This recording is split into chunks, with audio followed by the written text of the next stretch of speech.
Alrighty then. Howdy, folks, and welcome on back to the Flying T-Bar-C.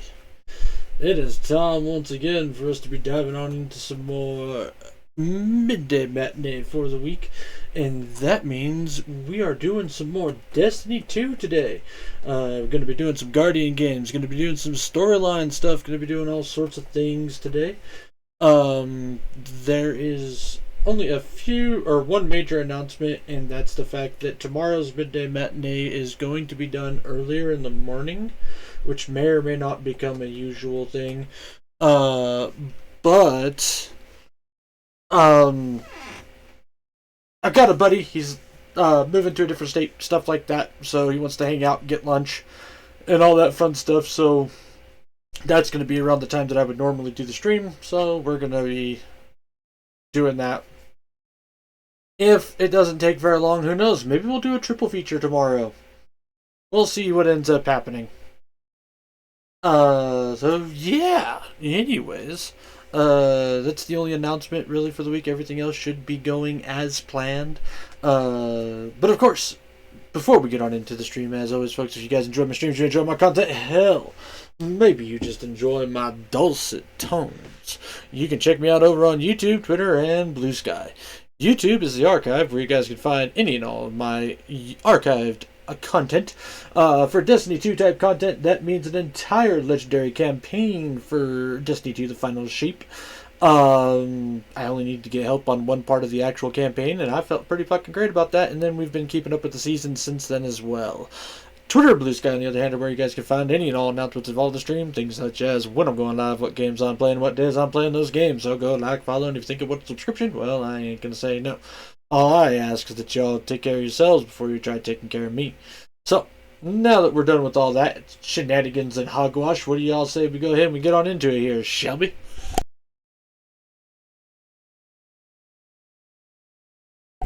So we got to move that microphone, got that done, and then we're gonna click this button, and then click this button, and then click this button, and we are good to go.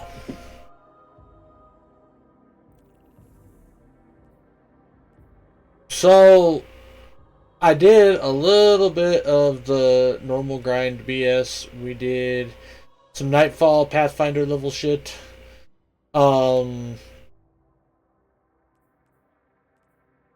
If we have a little bit of extra time, we'll work on the Crucible and the Gambit. So we'll see kind of what all happens there. But we definitely do need to go do the Guardian games for this week. At least the weekly mission stuff. I won't lie, I haven't been like super active in Guardian games this time around. But we have been doing some shit and taking care of some stuff. So yeah. Primacy and Guardian Games Rushdown on Experto.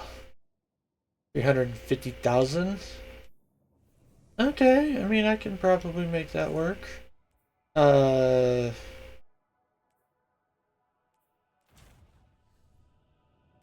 see what all we got here.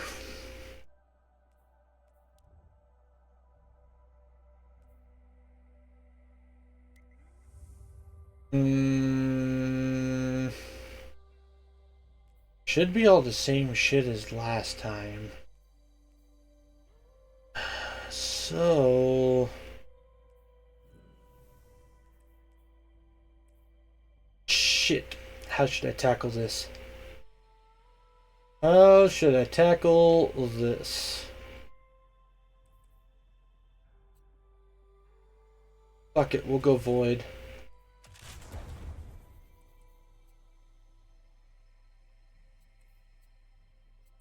And then we'll switch our other thing around, but Void will be solid. Leviathan's Breath is good for this type of shit. Is real good for this type of shit, actually.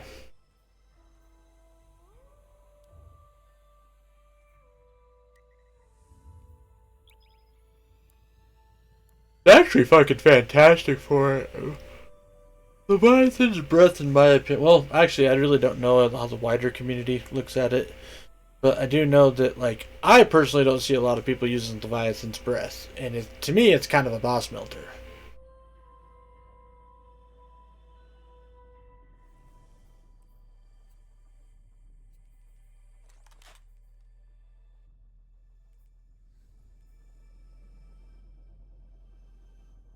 Oh man.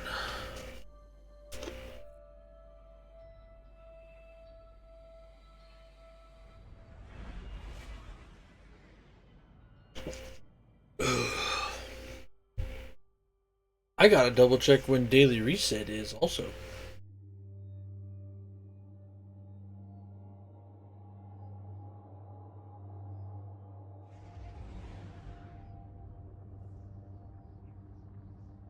Specifically on Final Fantasy 14, because if we're going to be doing an earlier stream, it's going to be a longer earlier stream. Would like to know. Oh my god.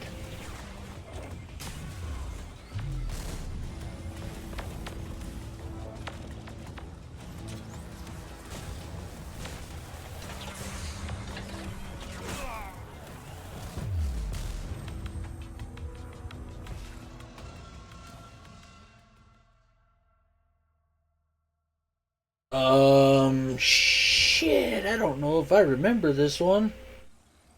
I don't. I don't remember this one actually.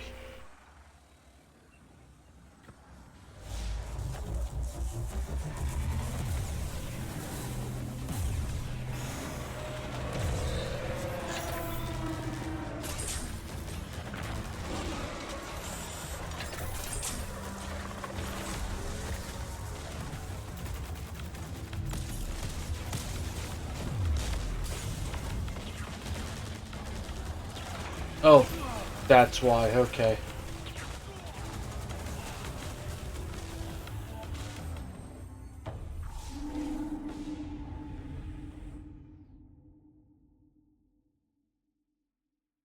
I think I can kind of see what's happening, but I mean, it's going to run out of time anyways.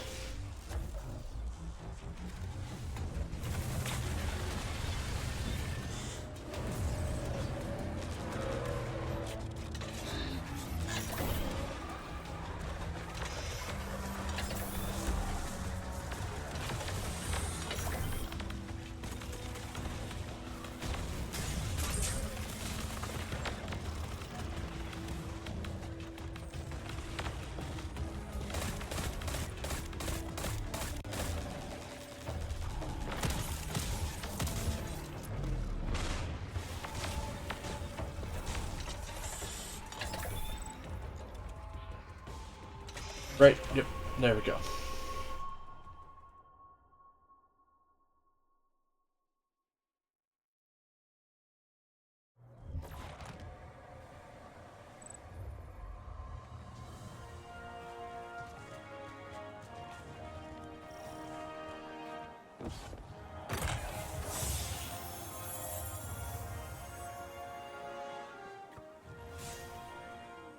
Actually, we can just jump straight back into it.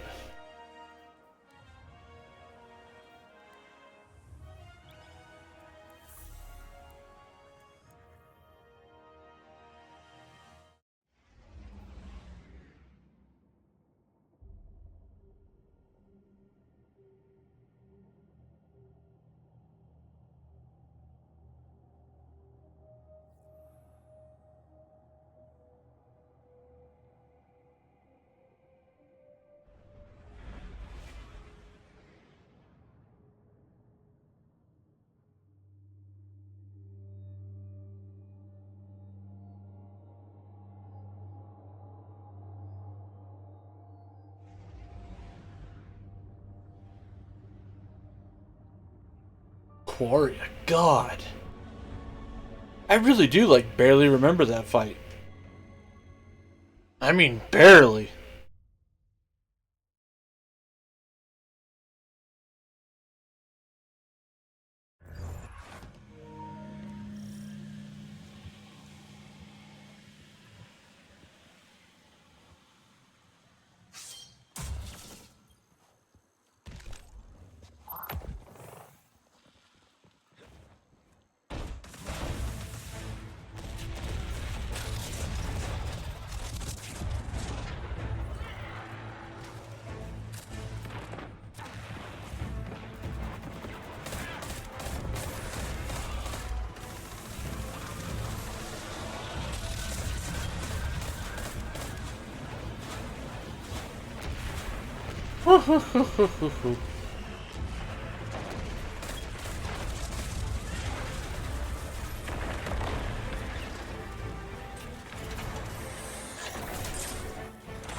And down for the count.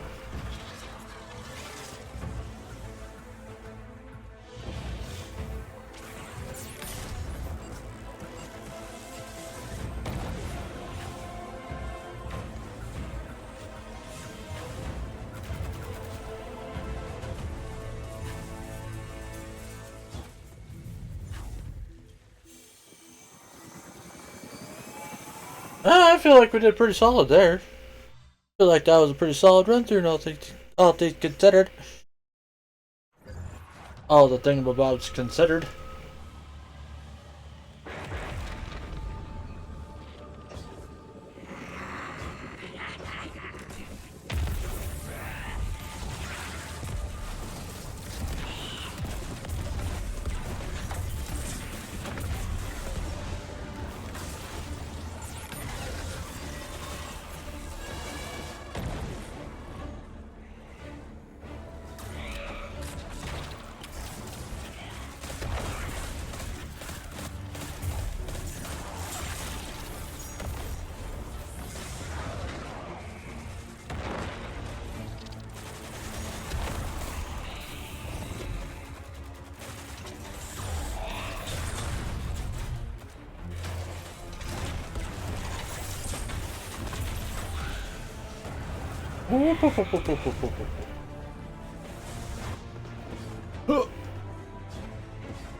Score.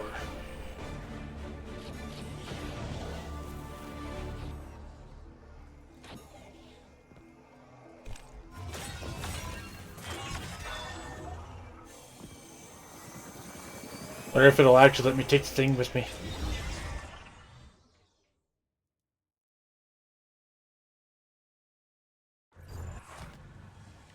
Nope, it didn't.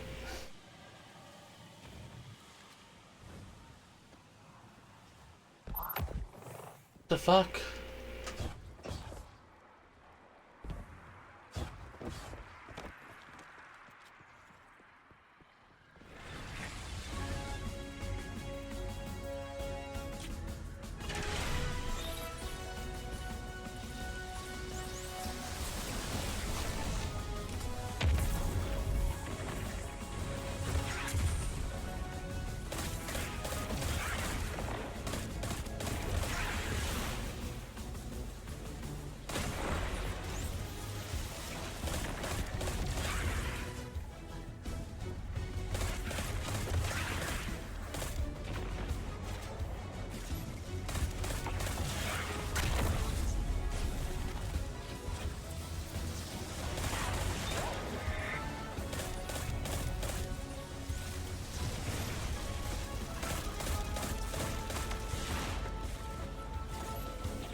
Whoop, whoop, whoop, whoop, whoop, whoop, whoop.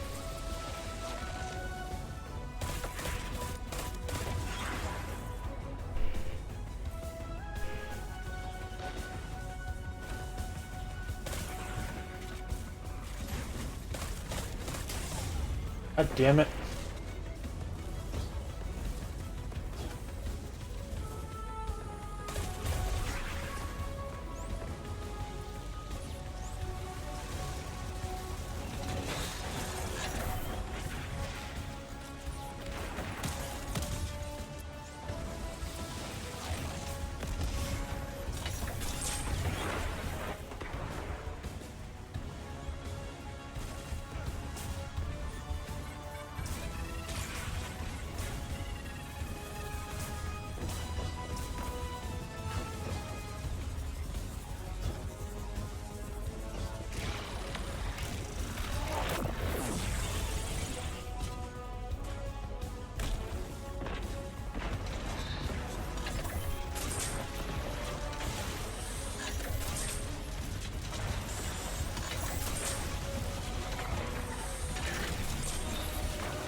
Oh, that's bullshit.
Alright, not too shabby. Not too shabby.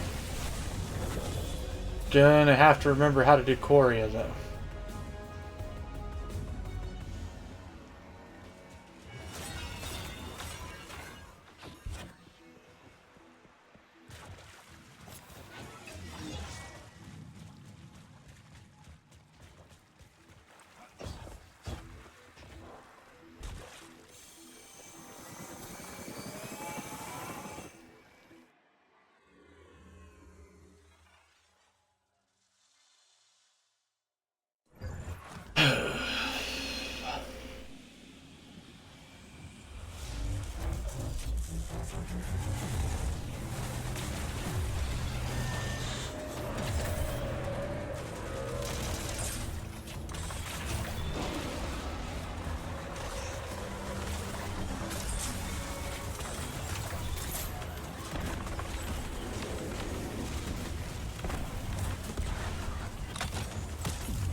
There we go.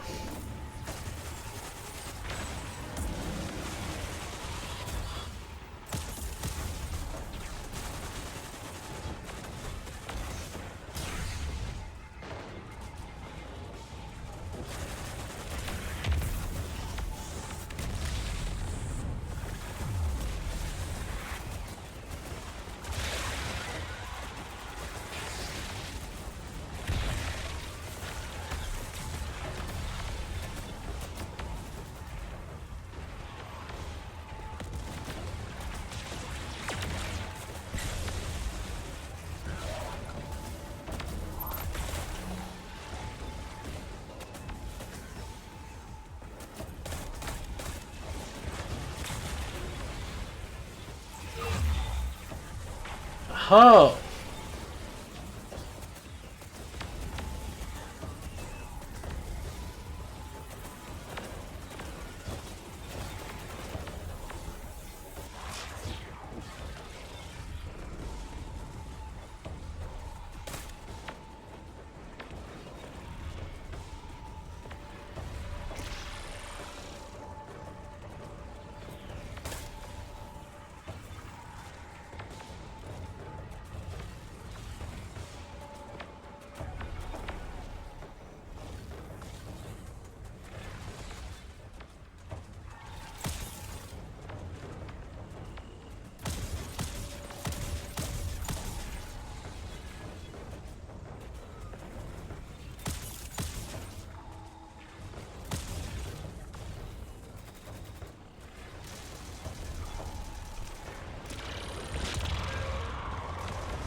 God damn it.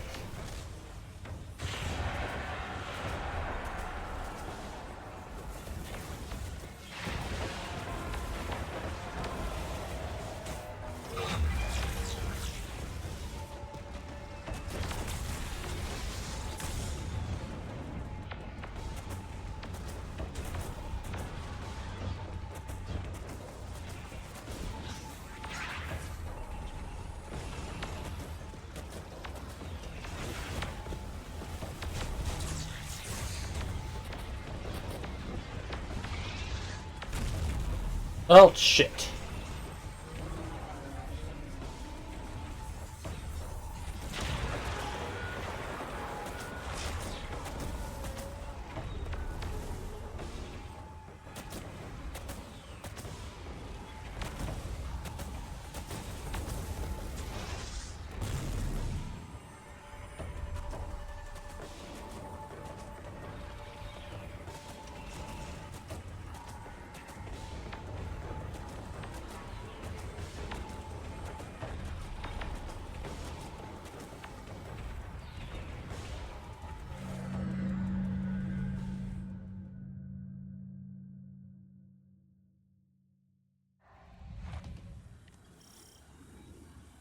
Ah, that's nice to see.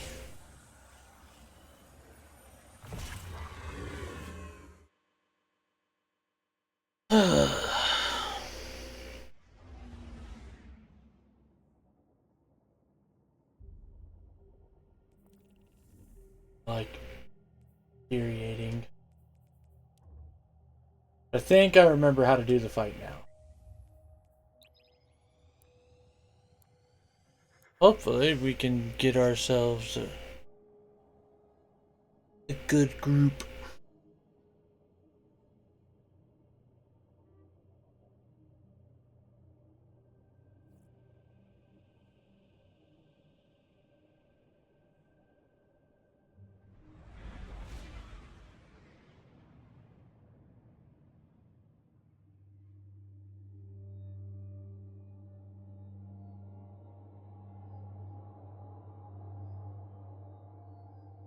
I'm also pretty sure the red orbs you can throw.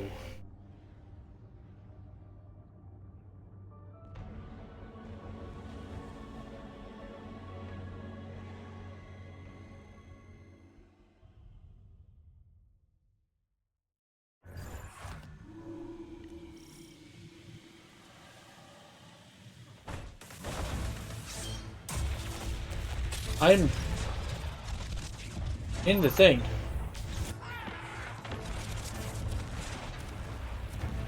That is dumb.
Alright.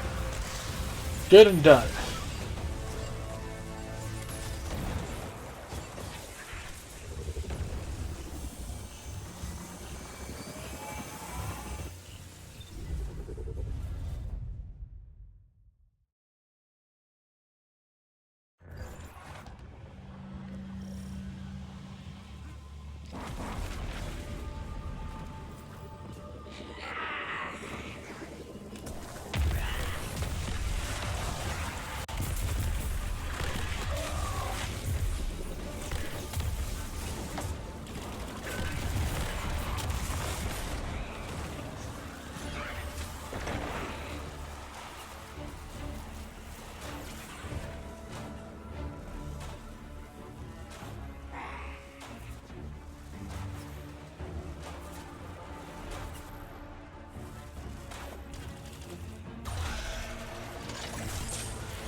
There we go. Jeez. Somebody letting that shit fly. However, we're doing pretty good. Pretty solid.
Alright, do your thing.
Whoop, whoop, whoop, whoop, whoop, whoop.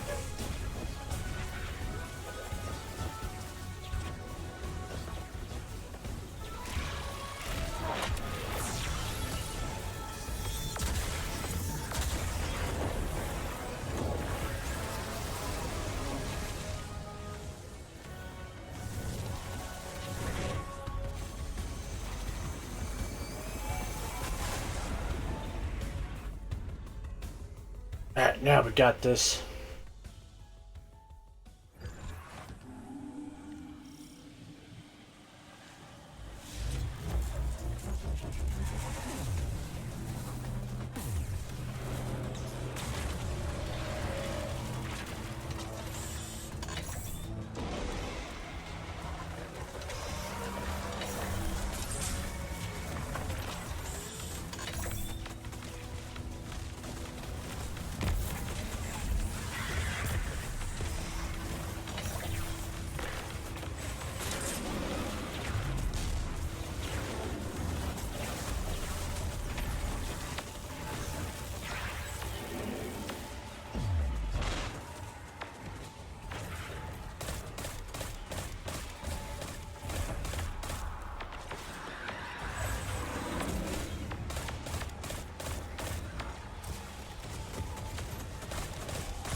Oh, what?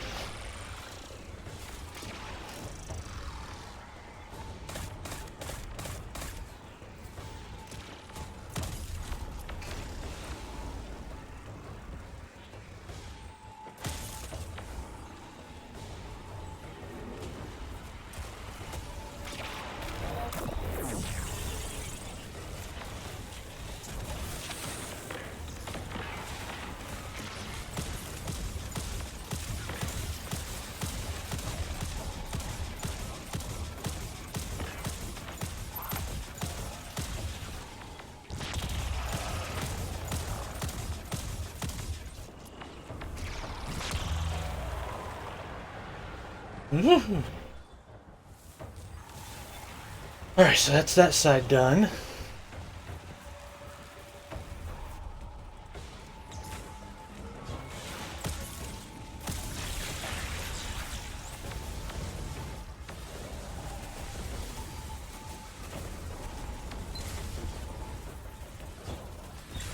Oh shit.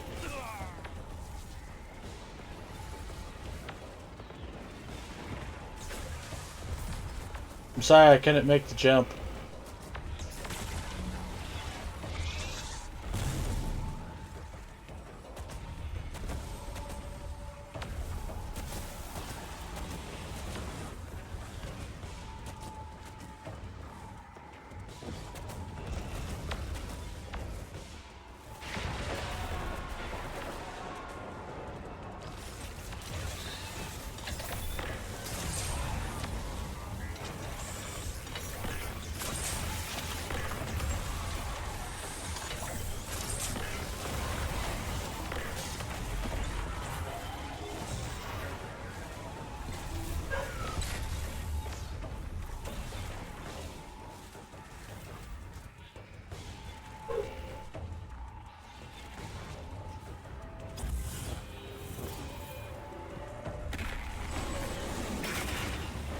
Nicely done.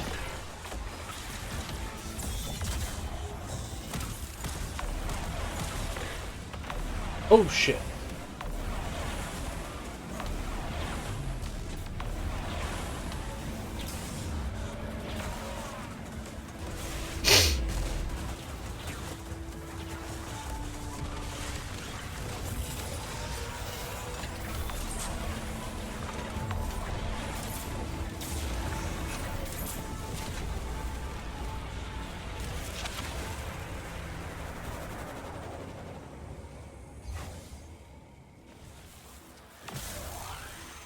Alright, that wasn't too bad.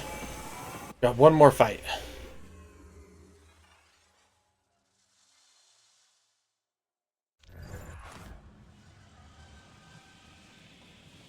Oh, really?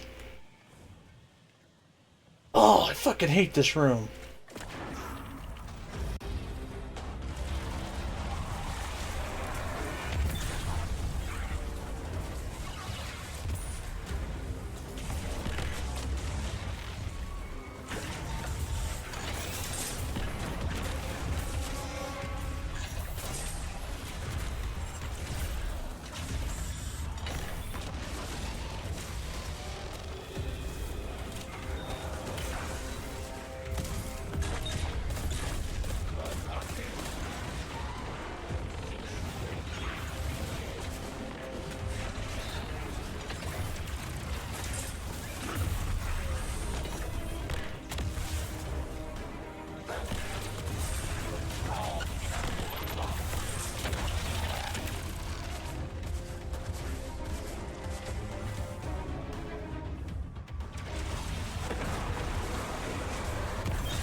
Okay.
About to say, he should almost be dead.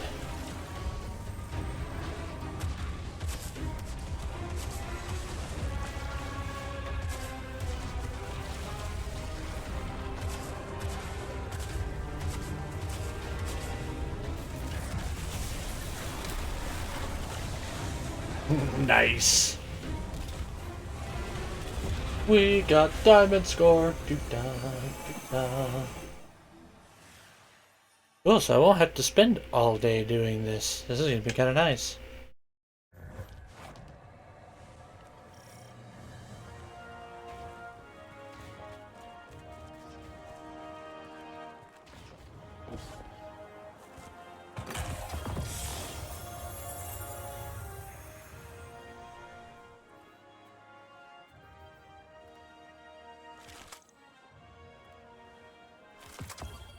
Eh.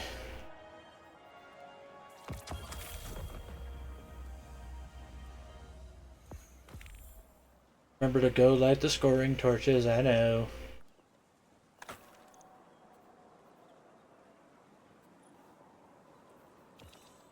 $220. Okay. However, first we're gonna go do some supremacy. Do some crucible.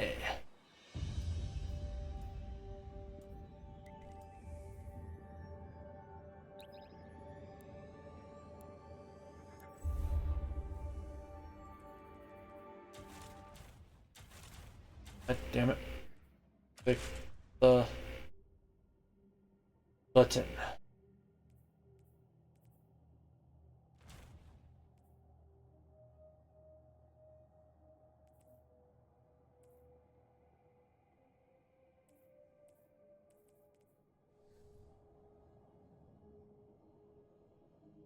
Time to do some sketchy shit. Do da do da.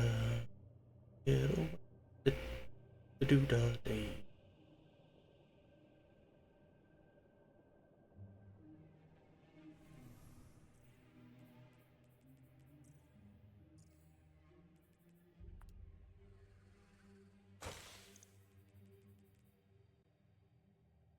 Do not want to.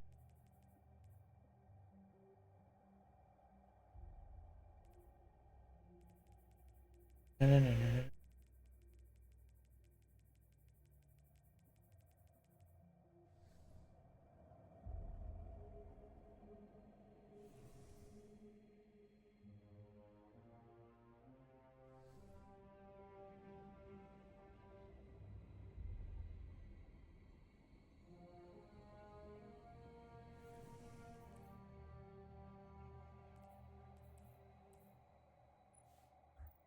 I guess theoretically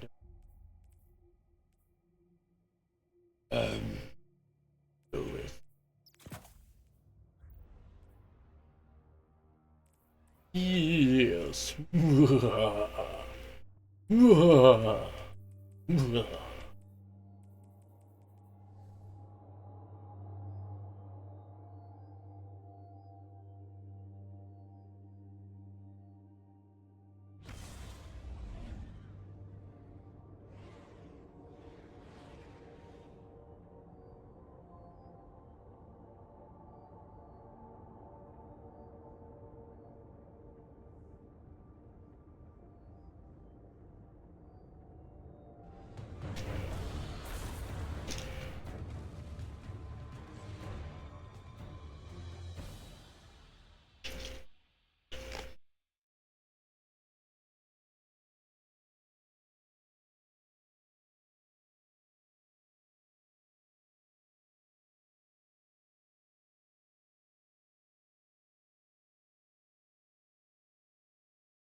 Supremacy.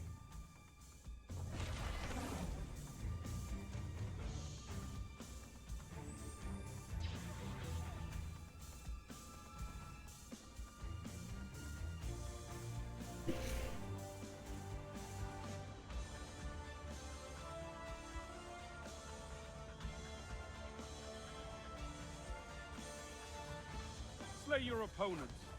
Take their crest. Onwards.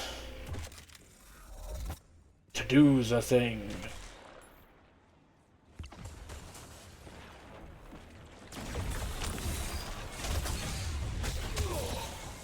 Ha!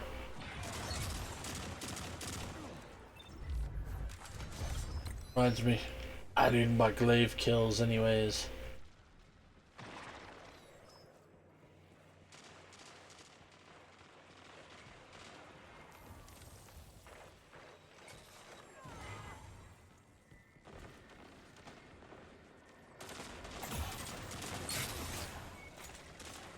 Whoop.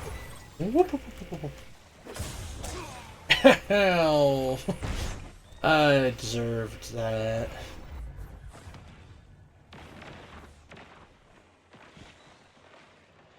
I deserved that for being a putz.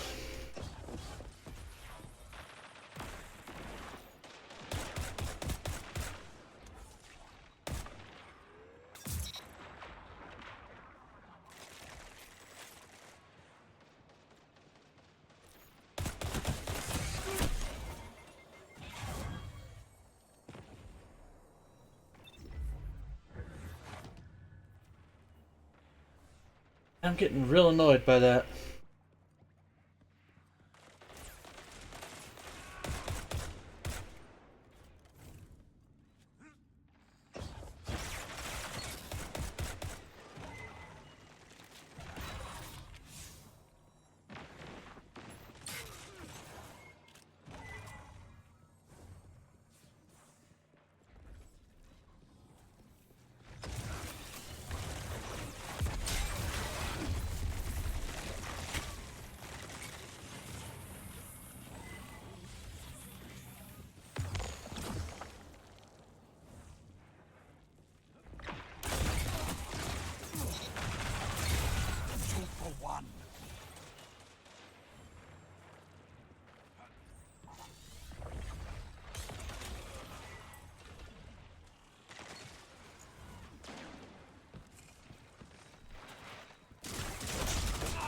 Oh ho ho!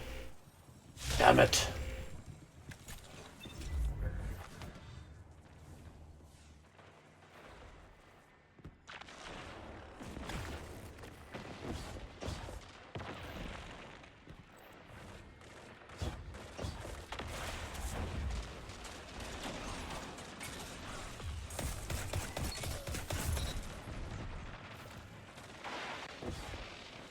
Whoop, whoop, whoop, whoop, whoop, whoop.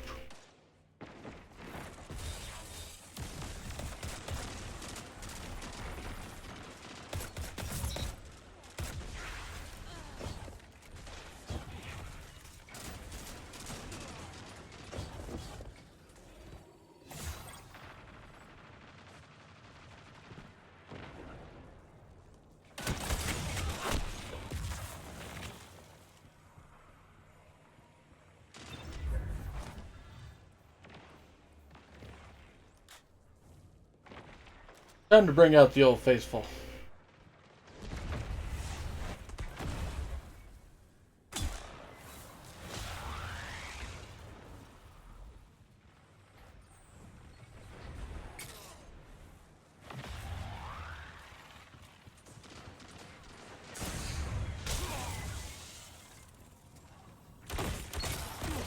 Why you gotta hit so hard?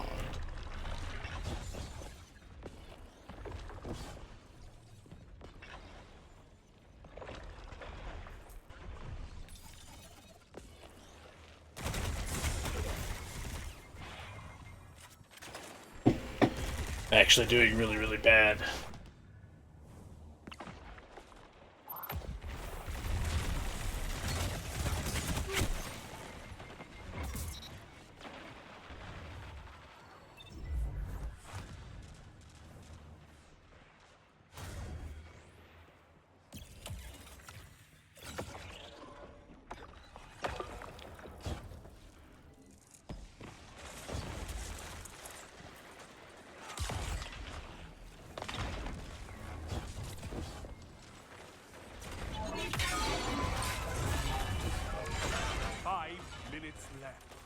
Keep it up.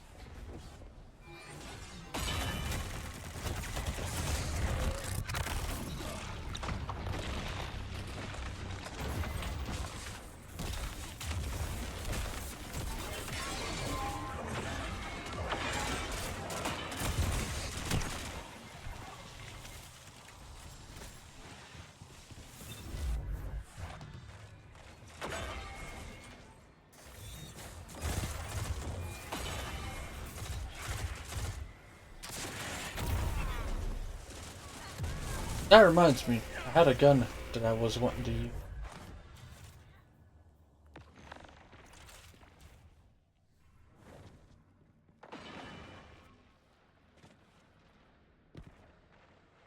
Since I finally got the catalyst for it. Psst.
What else do I got that you... They've almost won.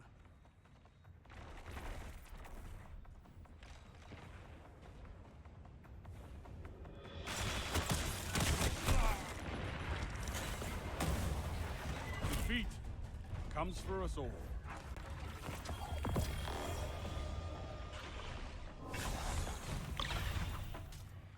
Don't let this discourage you. Fight hard and glory will be yours again.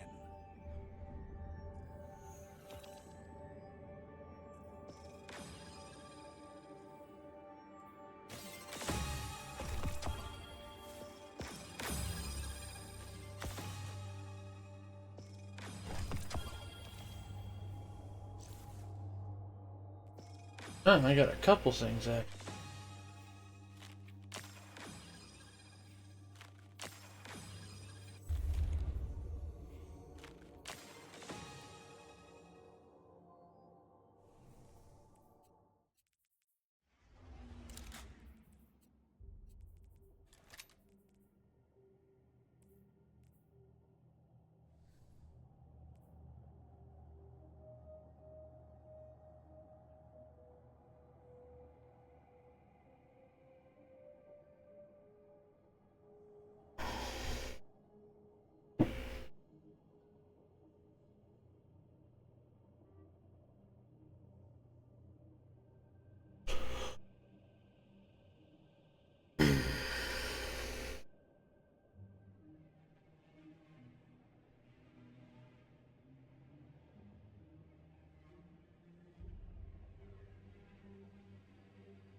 There we go. Now we're good.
I do want to get this shader, so I should probably...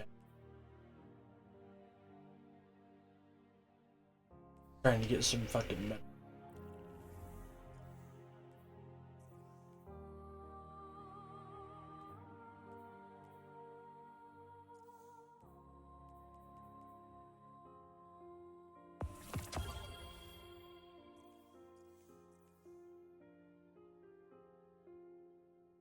Act 3 releases in 5 days?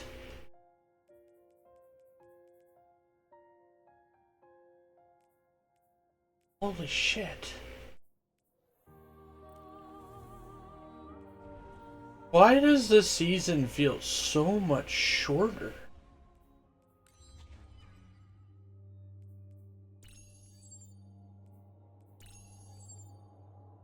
It genuinely does feel shorter.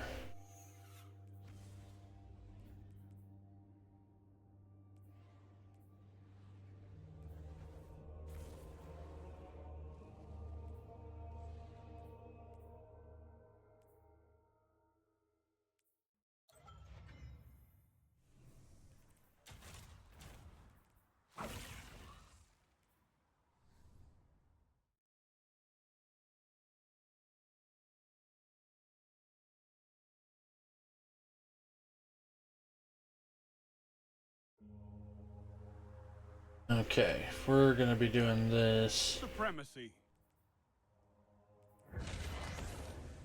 Actually, gonna want this.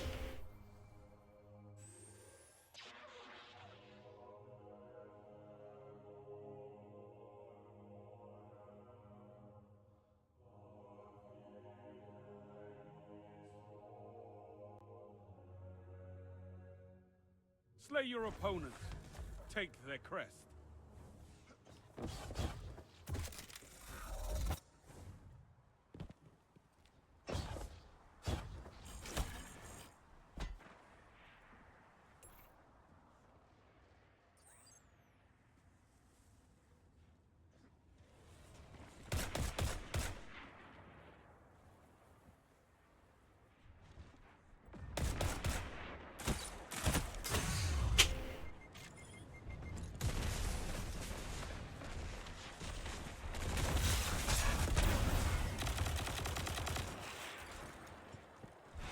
Well, okay then.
Hmm.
Fuck off.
Jesus.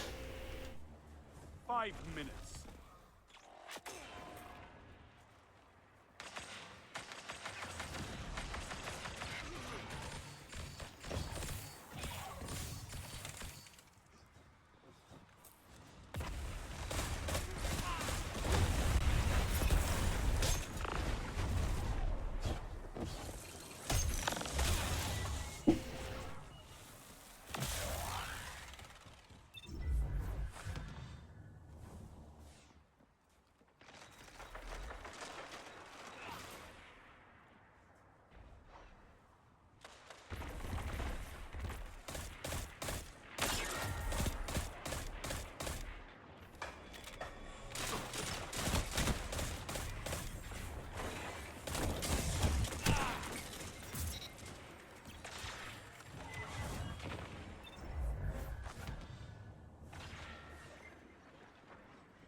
Well, okay then.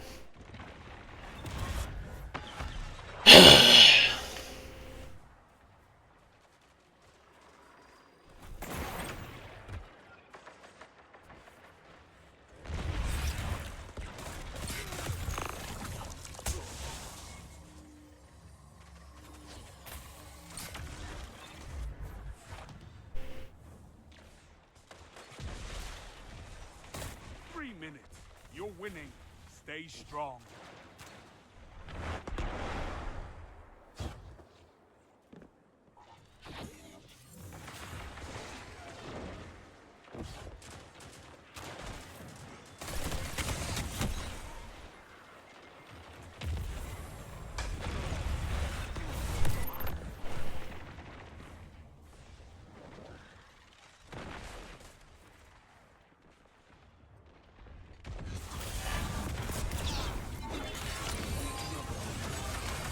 Damn it. Come on, spawn me, spawn me, spawn me, spawn me, spawn me.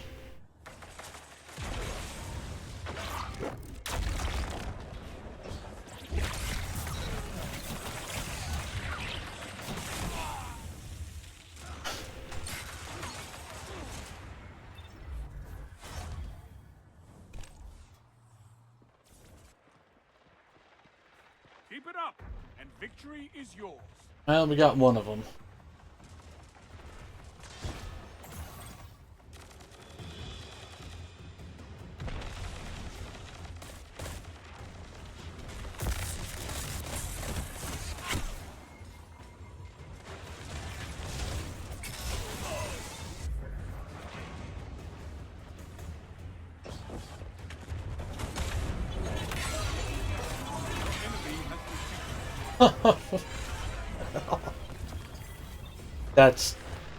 That was some horse shit, in my opinion. But you know what? Whatever. Don't let this discourage you. Fight hard, and glory will be yours again.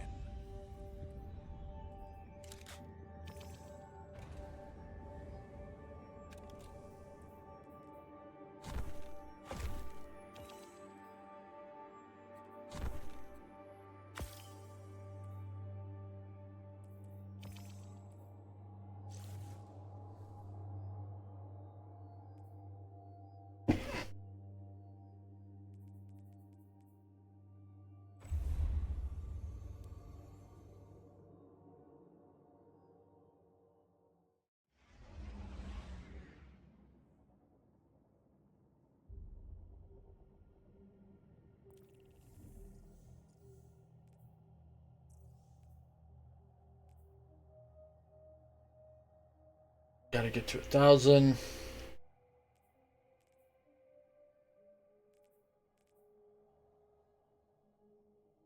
Visit the Drifter. Abilities and Heresy activity.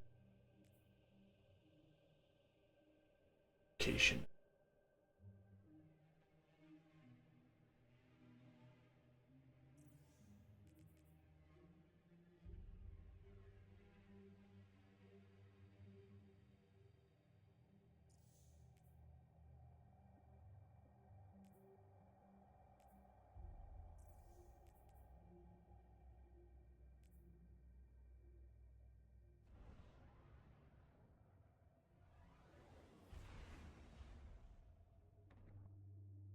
Borox.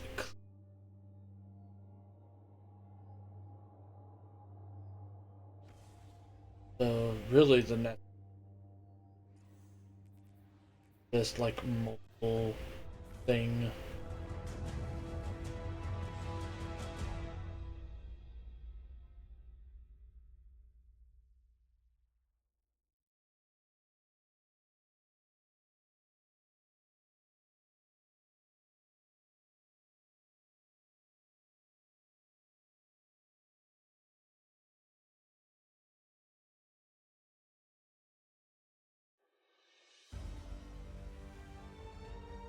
Supremacy.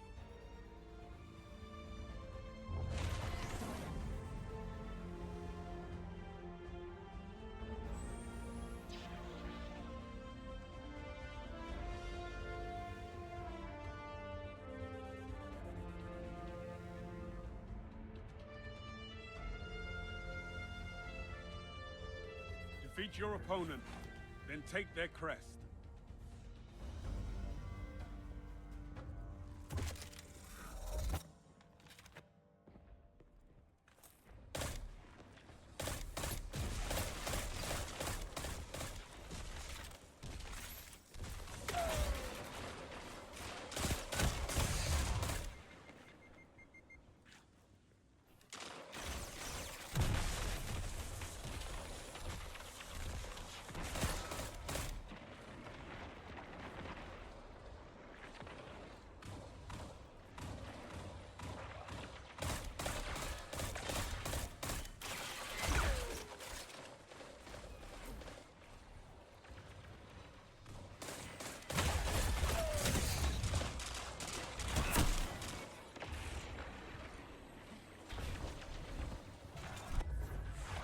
All right.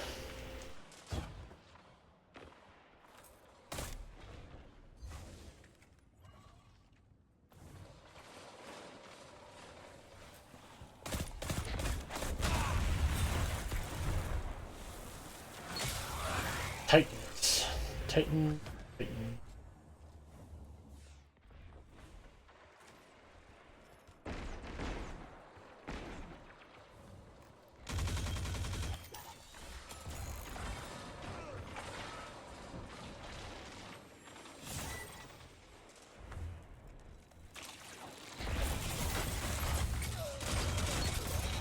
Double down.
Gotcha.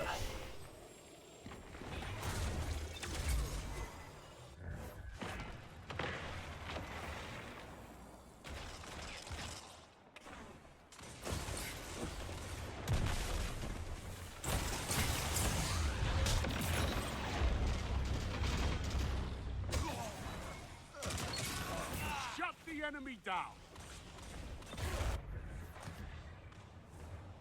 Not too shabby.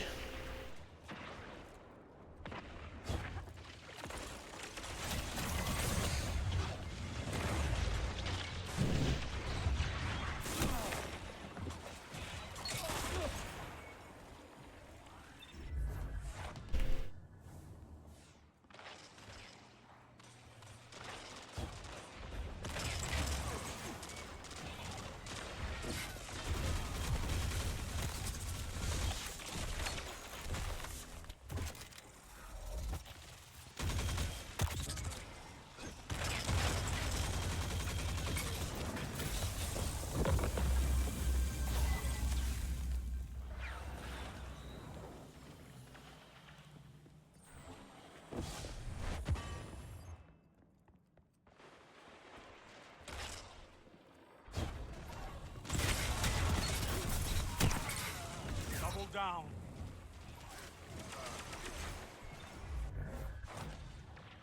Not too shabby again.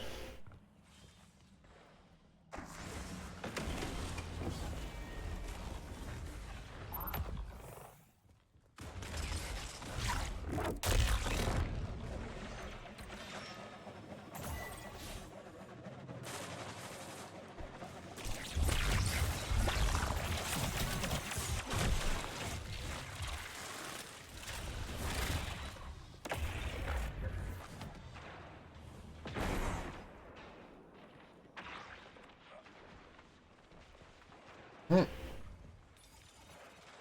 5 minutes remain. A strong start. Fight on.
You're almost there.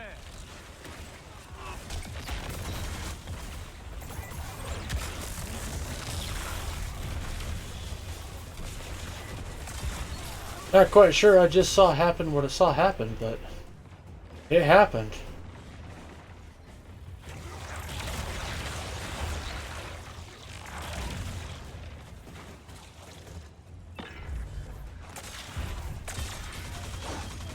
A victory well executed.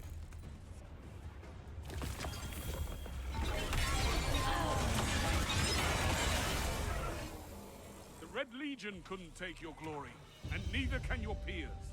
Excellent. Oh.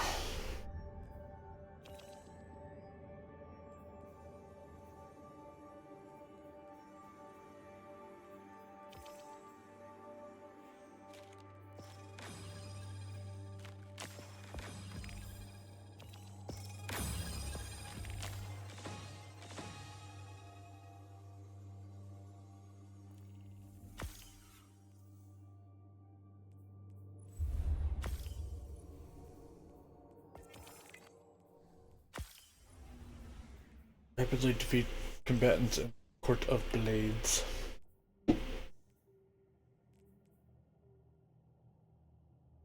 Alright, one more win that puts us there, and then it's just 3 wins if we get there.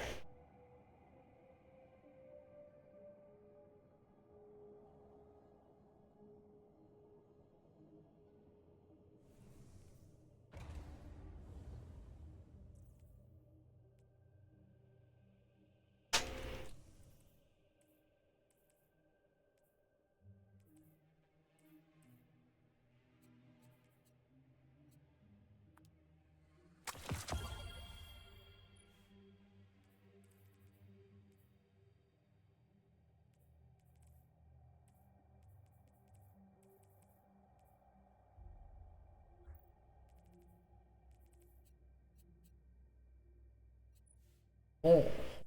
Oh. Things. Of course that's a thing.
supremacy. Huh.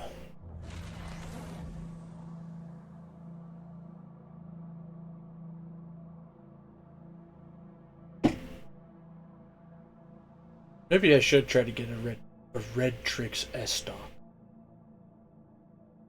Does seem like a really solid gun from competitive PvP. I think you get one just from. That's your cue to take it.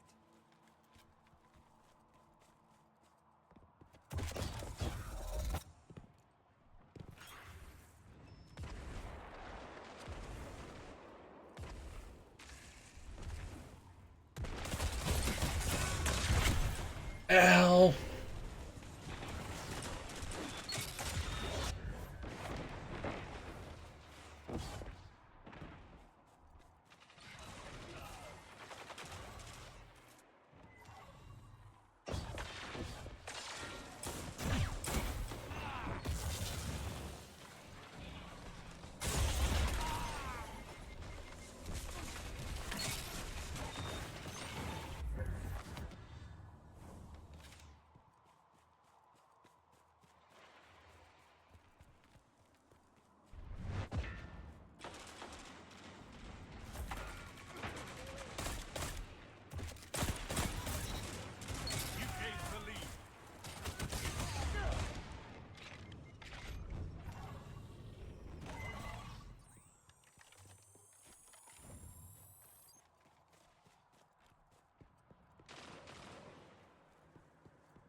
Alright, alright, alright.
Alright, not terrible, but not great either.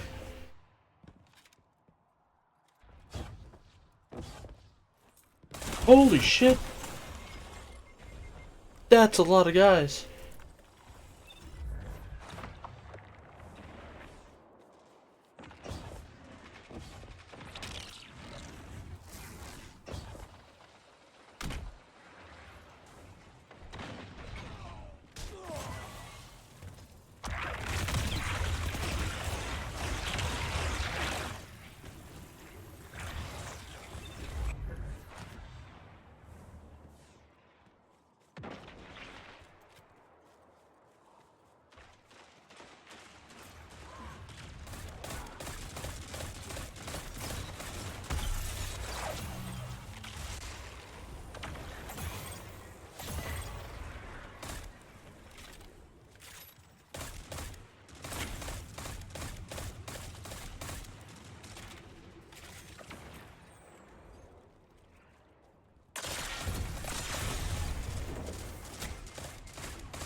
5 minutes remain.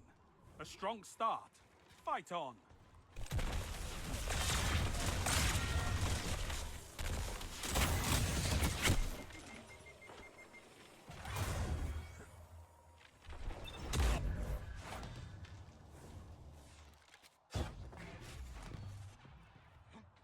Okay.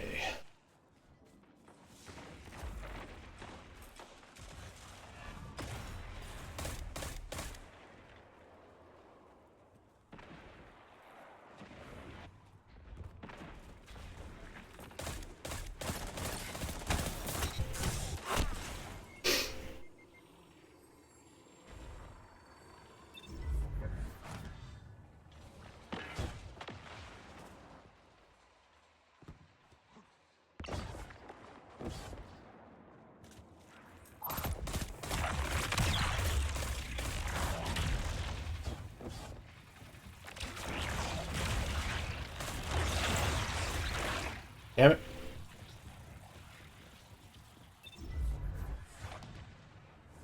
That's fine.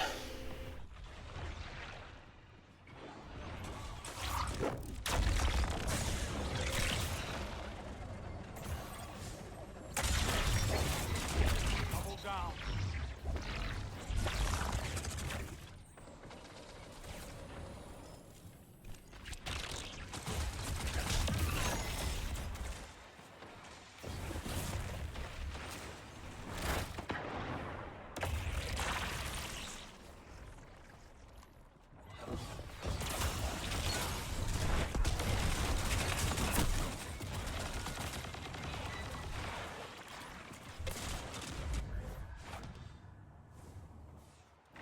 Minutes. You're winning. Stay strong. Not too shabby, not too shabby. That's what I say to make myself feel better. Oh!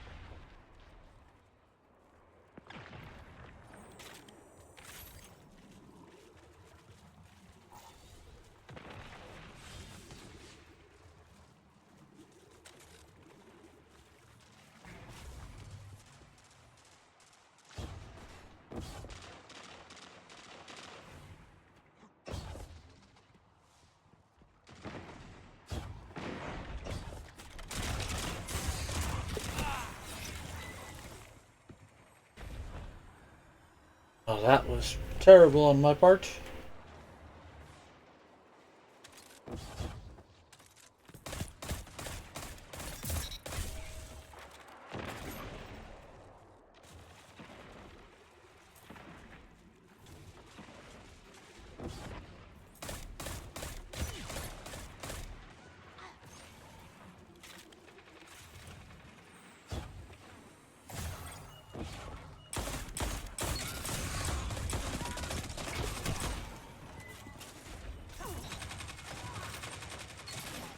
Oof.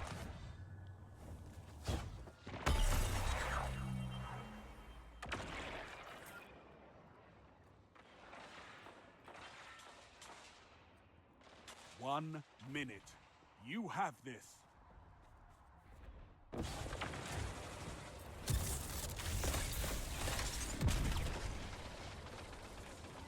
Keep it up, and victory is yours.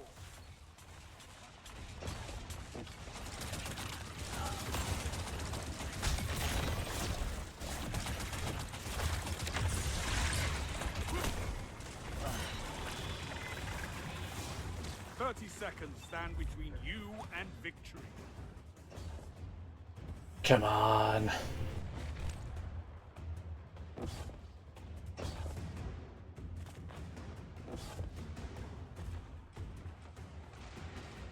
A victory well executed.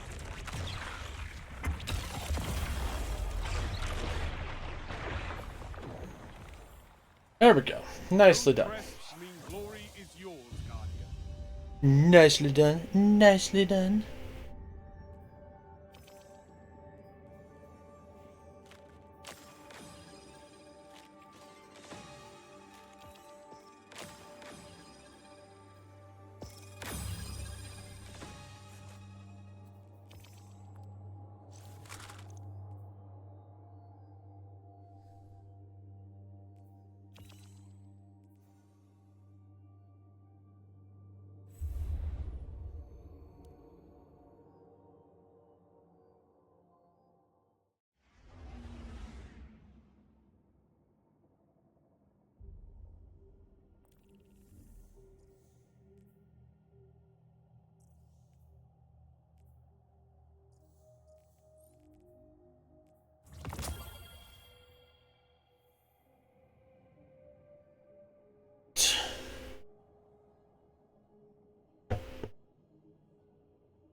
Is that supposed to be the right one? No, it's not. The app is fucking up again.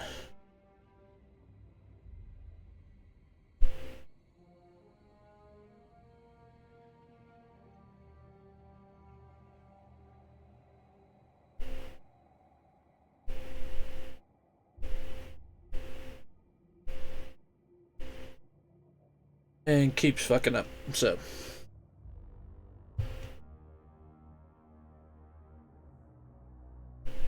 Oh, Sir Alm, hey, thank you so much. Sorry if you just now redeemed that. I don't have a noise thing for that one yet. I really should probably make one. Thank you so much for letting me whip my whistle, though, Alm. I appreciate it greatly.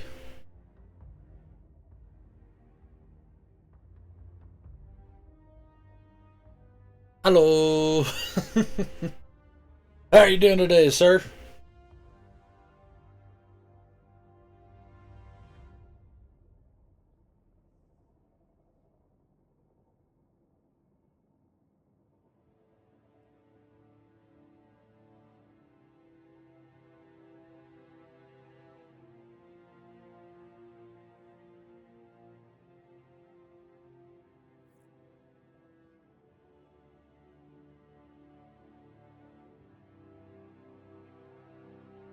I love the Neo subreddit.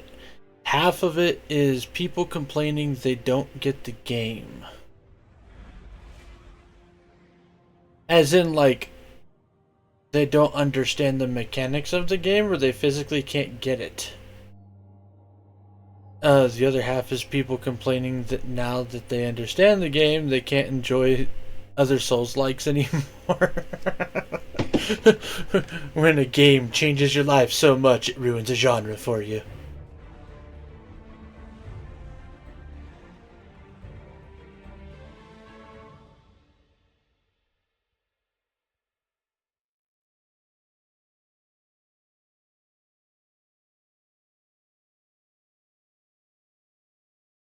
That's pretty freaking funny if I do say so myself. I've never been super into Souls likes. I did like Final Fantasy Origin, Strangers of Paradise. Like that was pretty enjoyable. I tried Dark Souls and Demon Souls and couldn't really get into those ones largely because like getting bitch slapped by a basic enemy from the beginning of the game after you've gotten a certain ways through it is just demoralizing. The one that probably I had the most success with that was a real Souls-like is Bloodborne.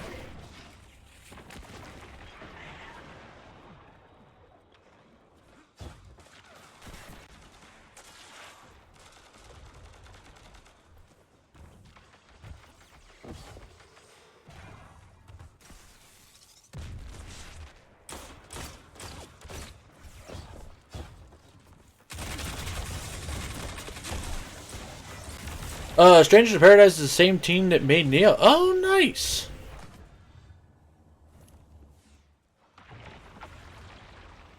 I did not know that. Although I'll tell you one thing, like, I always had a very healthy respect, in my opinion, for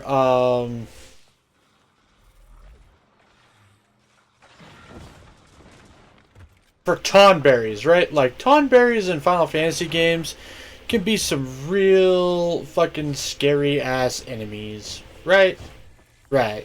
I'm just gonna assume you can agree with me on this. Tonberries and Strangers of Paradise terrify me.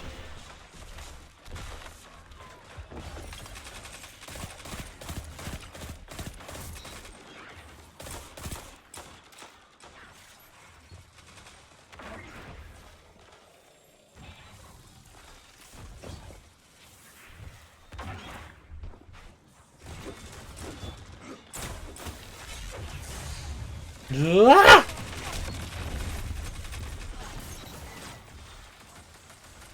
I have no idea how that worked the way it did, but it did.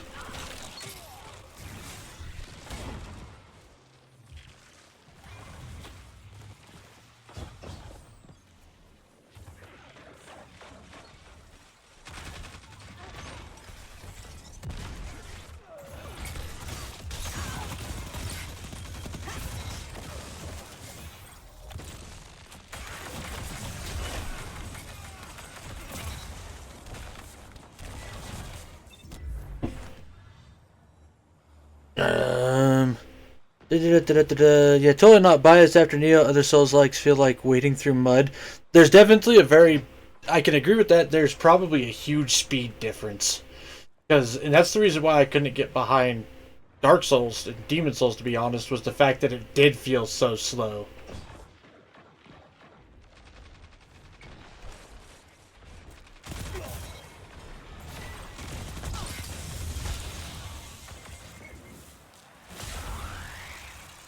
In Dark Souls' case, it's literally the case in some points. I've not played Strangers of Paradise much. I just can't take the plot. But yeah, Tonberry are a cool enemy, more of a timer than an actual enemy. So I actually really like the idea of Stranger of Paradise's plot, because it was one thing that never made a lot of sense to me, which is, why would the most powerful and loyal knight of a kingdom suddenly betray the kingdom, right? Like what led Garland to becoming the to becoming Chaos? And so watching that journey of Jack Garland figuring that type of stuff out, and figuring out essentially, the first cycle and what starts the initial time loop to begin with, is honestly really enjoyable.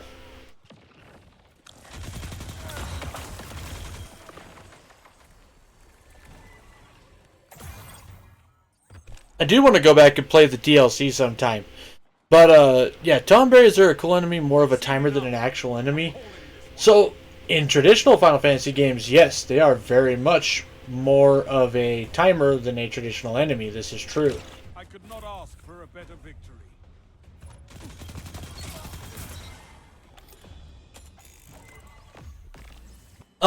But in Strangers of Paradise, they're fucking terrifying. They have range on a bunch of their abilities. They have a paralyze that lasts just long enough for them to be able to teleport behind you and shank you with their kitchen knife.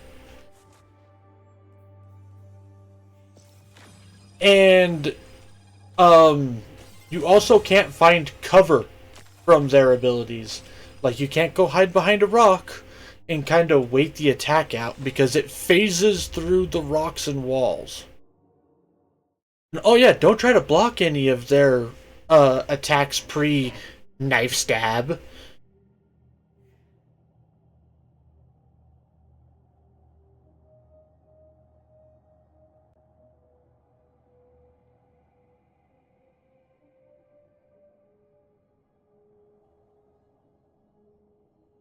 Because if you try to block them, like they all break through your guard, and you still get the bad status from it. Like it's terrible. Like they are straight up fucking terrifying. Corals are also kind of terrible, but not as bad.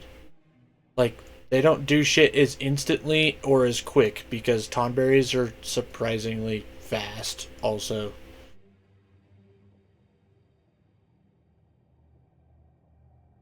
but yeah, I don't like Jack's lack of design, and also, what do you mean cell phone in Final Fantasy One? I mean, so well, it is a.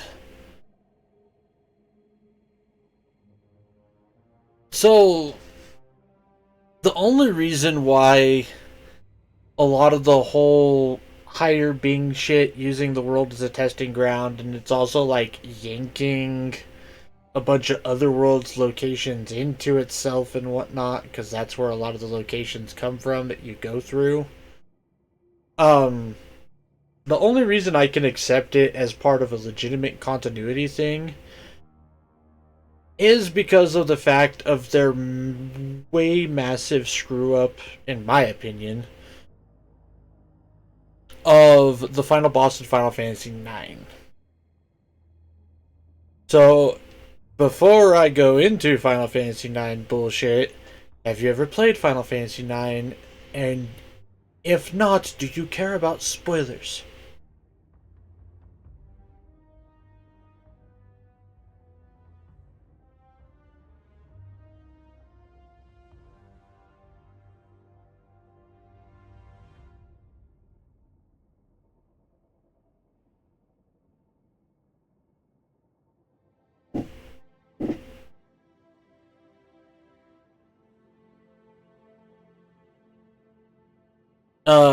I've not played it, but I've seen the game. Okay. So, lore wise, there is a very strong argument that Terra, the world that Zidane, Kuja, and Garland come from, is actually the same world that, like, Terra is Final Fantasy 1. And this is why Sid Garland, this is why Garland is who he is. He's supposed to be Garland from Final Fantasy 1, or at least he is a descendant or clone or whatever of Garland from Final Fantasy 1. It's also why you basically fight the four fiends: the Kraken, Merilith, the Lich, and Tiamat, even though they do look different from the original designs. So the idea of it is that it's loosely connected to one by being an extremely distant sequel-ish type thing, or at least that Terra is Final Fantasy 1 distantly in the future. Now, initially, Kuja is was originally supposed to be the final boss. Like, you fight fucking Kuja, that's game over. You get your final cutscene and all that, and woohoo, the day is saved. Someone high up in Square Enix decided to stick their nose into it and decided that Kuja wasn't good enough for a final boss. And that's where Necrosis, or whatever the fuck his name is, comes from. Now, they do bring up some ideas in that about how the final boss of Final Fantasy IX is this, like, higher being that is using the realm, the world, whatever. Like, if you pay attention to his dialogue, he's saying that the experiment has run its course and it needs to end, therefore wiping out both Terra and Gaia. If you take that idea and then you headcanon connect it to what happens in Strangers of Paradise, at that point you can kind of look at it and be like, okay, so Jack and all them guys were agents of these higher beings, like the final boss from Final Fantasy IX, that were supposed to try and navigate an experiment to get a certain outcome, which was chaos not forming. Jack and the gang, then figure out that they don't agree with what's happening, and then you get Strangers of Paradise and how it's, essentially Garland setting up what would become the time loop that is then Final Fantasy 1. Because, like Jack says, if there's one thing that they know a lot about, it's how to make warriors of light. So essentially, they just set the time loop up so that sooner or later they have a way to manipulate the growth of the heroes to be able to become strong enough to fight the fuckers that Jack and them guys couldn't officially beat. Take their crest.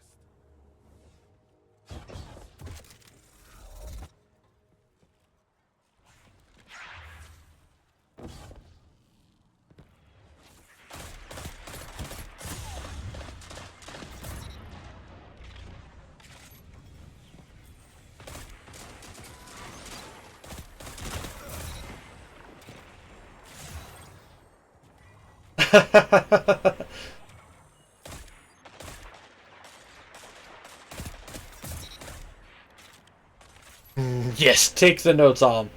So, and of course, I don't have anything official to connect this whole thought process that I just outlined. It is more of a headcanon. Now, I do believe it was officially said by... I want to say it was Sakaguchi? That Terra is supposed to be... Because Sakaguchi... Final Fantasy IX was supposed to be, if I remember correctly, Sakaguchi's magnum opus for the Final Fantasy series. It was everything that he wanted to put into the game series.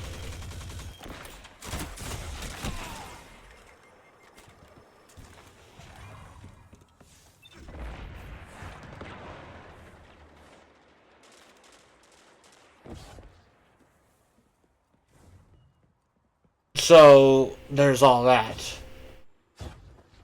And that's why he had connected it to Final Fantasy 1 is kind of a whole thing.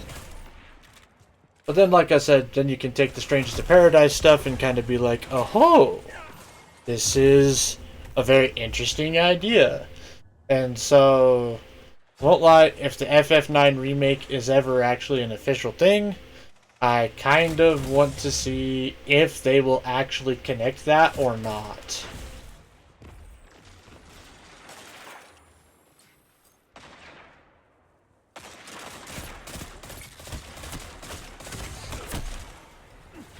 FF9 is a good one. I did highly enjoy FF9.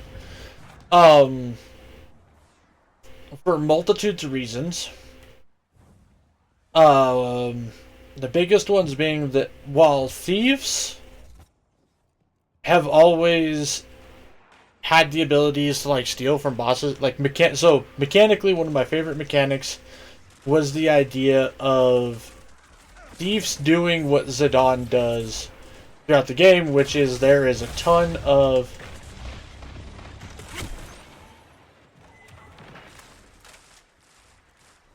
but the fact that every boss has multitudes of different loot for you to try to steal to allow for you to really show off Zidane as a thief, in my opinion, is a very good mechanically sound idea.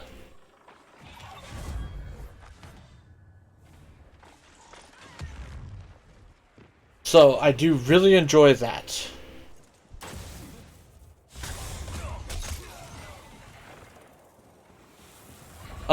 There's also the fact that a lot of bosses, that game is very beatable at a lower level. Because of the fact that there is very specific mechanics to every boss, and so long as you can figure those out, you can do what you need to do.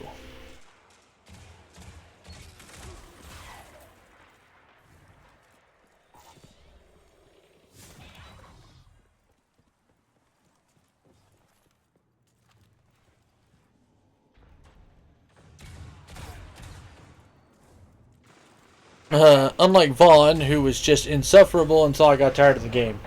Um, so you're not wrong. I've never actually beaten 12. I got into the habit of relying on quickenings to take care of anything that was an above average enemy, which led to me getting stonewalled in a later portion. Specifically the fight where you have to fight all the different veg heads.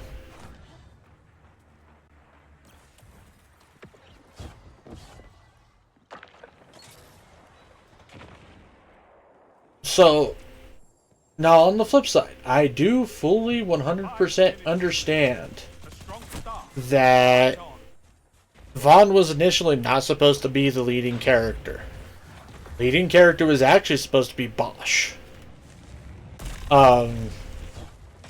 With Balthier just being Balthier.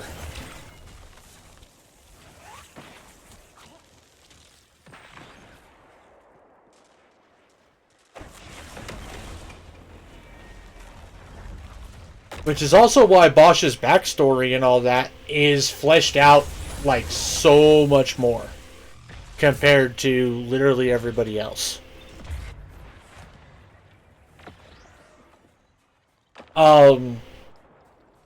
However, Vaughn as a character, so I did find him to be kind of underwhelming, but after you continue on with other Evilise titles, god damn it, my aim is terrible. I feel like they write him, essentially he grows into his own character. I never played the DS sequel, Revenant Wings, but I do plan on streaming it when we get to that point. But,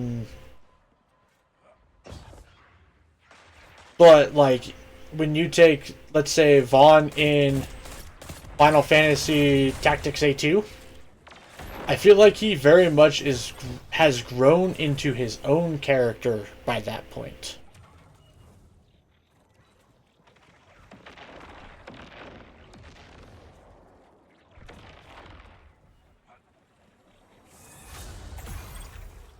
And in A2, he's literally only a cameo, which is one thing.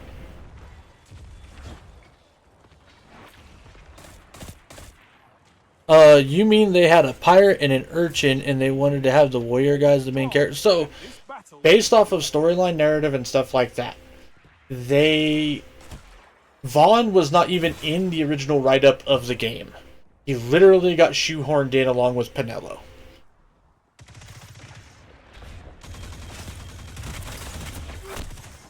Because if you notice, Final Fantasy very much has a formula where your MC is the young, plucky adventurer type, who comes from small things to become the largest thing, the hero. And then you've got a grizzled veteran, and like they very much rely on the character tropes.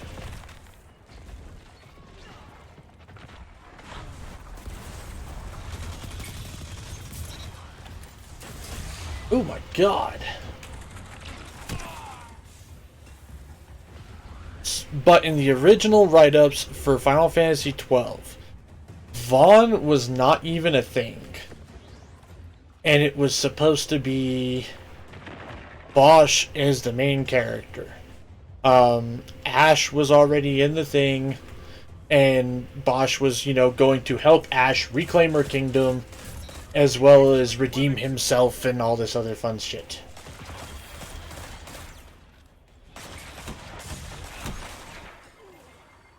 I said take the crest, and you took all the crests. That's why I like you, Guardian. So, that's why Bosch was supposed to be the MC, was because it was going to be this journey of redemption while helping the princess that he feels, reclaim the kingdom that he abandoned, and like, was very much that was going to be a thing. And like I said, it's also why his backstory is so fleshed out. Once again, somebody up the chain was like, but Bosch is not going to identify with other people. we need somebody that's going to connect with young people, and that's why they threw Vaughn and Pinello in. I'm pretty sure that the dynamic was because Balthier being the Sky Pirate and all that, he was going to be a necessary evil for Bosch and Ash to do what they needed to do. Very similar to, like, the relationship and dynamic of Steiner and Zidane, where by the end of the game they would very much come to respect each other, but they would most definitely never agree with each other all the time.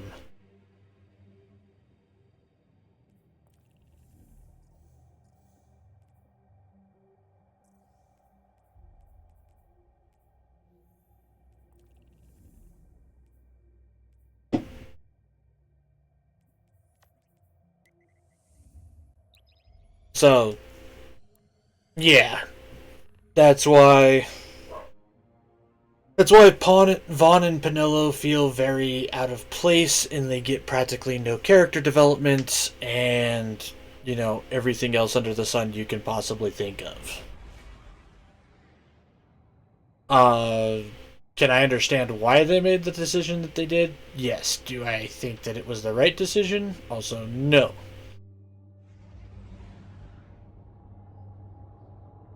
Until FF16, Cloud was the oldest protagonist in the series. That I can believe. That I can believe. Especially when it comes to not just physically, but as a mentality as well. Largely because even with Cloud's mental issues that he's got going on, he still is very much a combat veteran, among other things.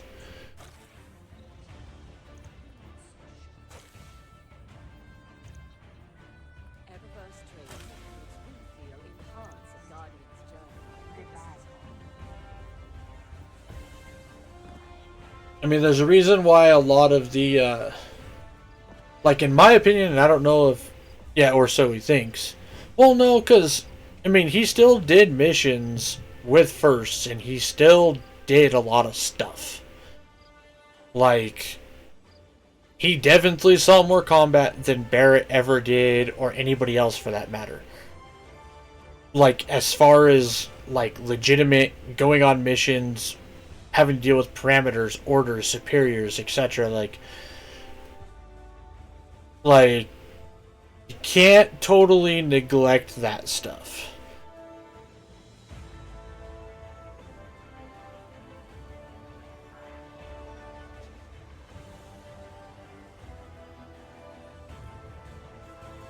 Like, because Barrett's not exactly, in my opinion, that grizzled veteran character. Like, he becomes that character by the end of the game, but he's not that character. Or by the end of the game, but he's not that character initially. Honestly, because I feel like he's got too many issues he needs to work through.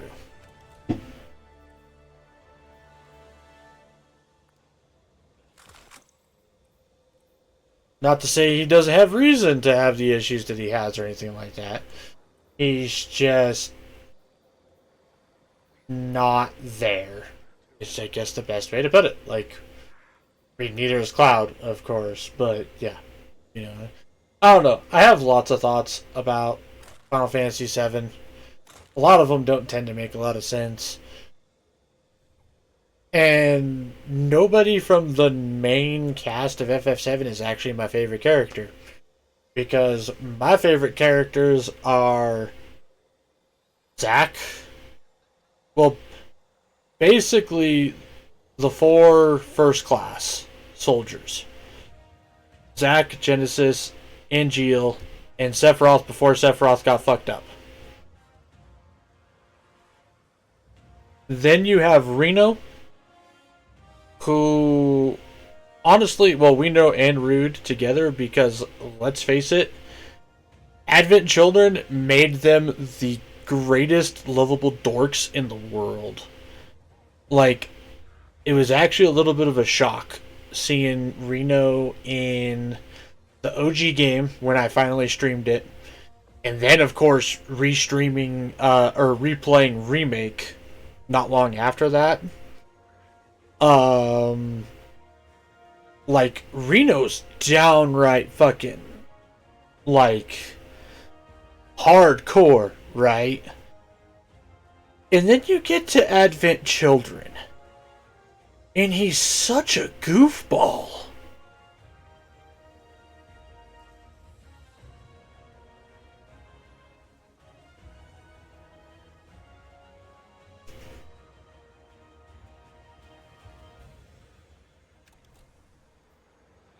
I mean, personally, I love it. Like, I love Reno as a goofball. I think it's one of the funniest things in the world.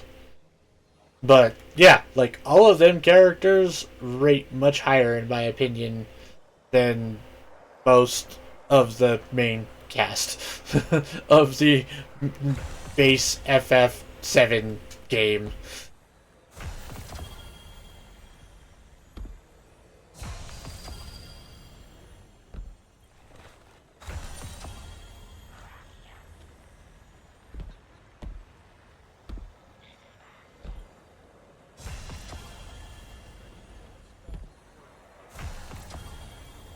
With Zach being my man.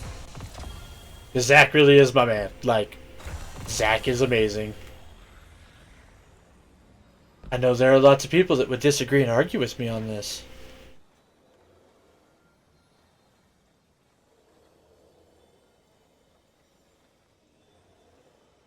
A lot of what I like about FF7 is headcanon, since I couldn't even read English when I first beat the game. Oh wow. I'm playing on hard mode here apparently. But understandable. I do like FF7 leaves a lot open for potential headcanon. To be perfectly honest.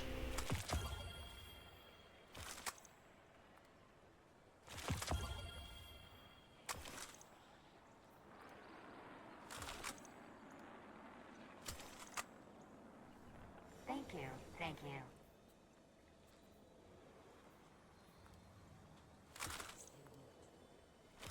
Meh meh.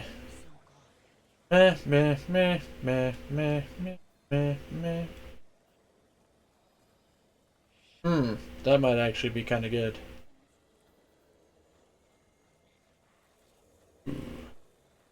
Ooh. Okay, might hold on to that.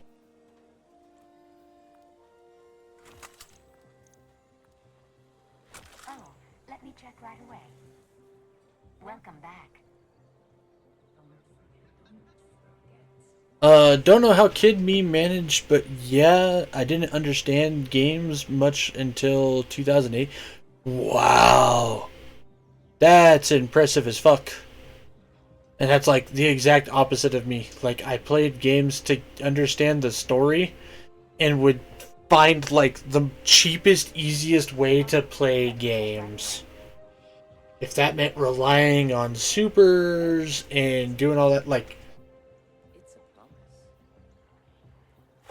Signed, please. All done, all done. so like I didn't understand mechanics about games for shit because I didn't read tutorials because I was like I want to get to the battles and all this other stuff, and yeah, I was terrible. And then of course story, like I liked the stories because you know that video games are interactive books. What's not to love about that?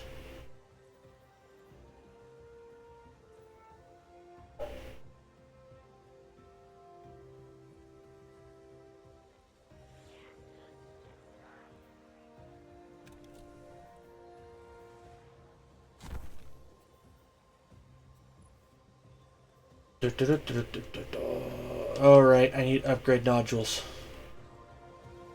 Do the thing, do the thing, do the thing, ding, ding. Still there. Gimme. Deal. Lost too much when the Red Legion hit us.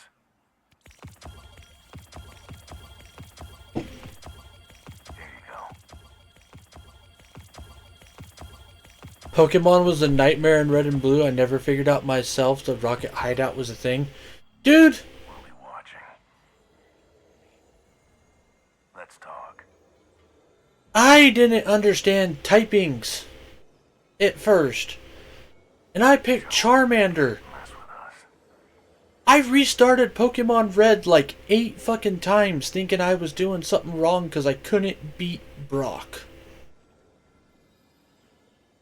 I had a Kakuna and a Metapod and all sorts of other shit all at like level 10, 12, 15 even. And yeah, no, that was fucking terrible. Help you.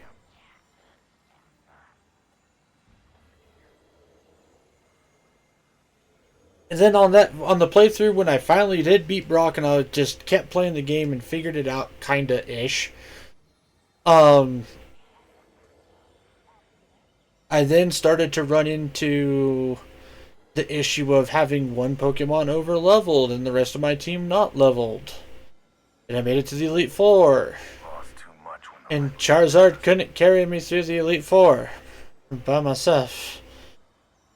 Fuck Lorelei.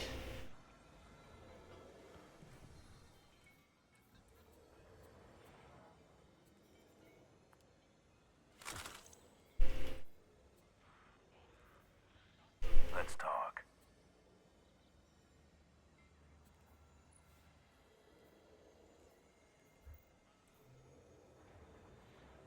I will say I did figure out Rocket Hideout myself, but that was only because by the time I had gotten to that point, I had gotten into the habit of literally talking to everybody. Like, the only reason I figured out about the fucking Team Rocket guy there was because I was doing the game corner, Show 'em that they can't mess was trying to get a frickin' Dratini because I thought it sounded cool, which turns out I was right, it is cool, but trying to do all that, and I was talking to everybody because it seems like half the NPCs in Celadon City give you free coins.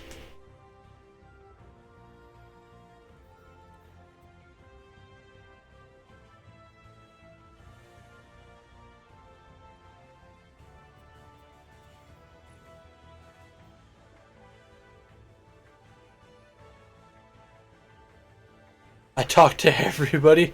Once I thought I couldn't progress otherwise, I still couldn't read. Oh my lord! You really were playing on hard mode. You were playing on extra hard mode. With all the skulls activated. Don't stop fighting. We all appreciate it.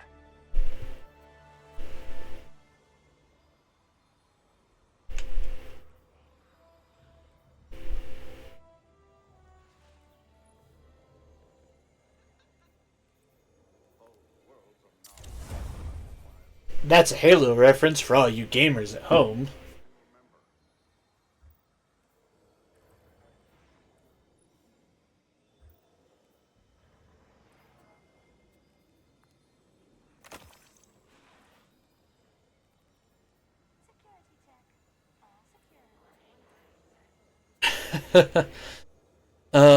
I'm the reason the catching tutorial is now mandatory. Oh really? Are you also the reason why the cursor automatically pops up on yes instead of no and then I repeat the tutorial like 80 times? Are you the reason why things like Kapora Gobara exist?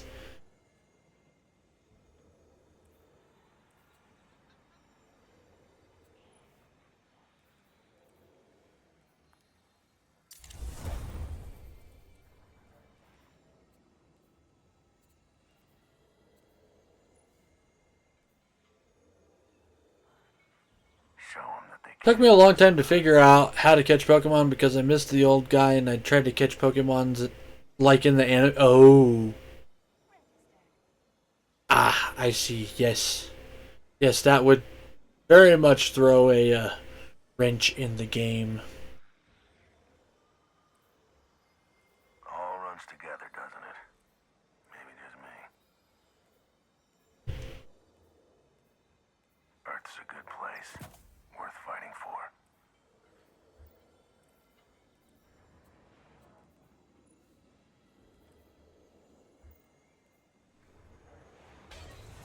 Well, let's see here.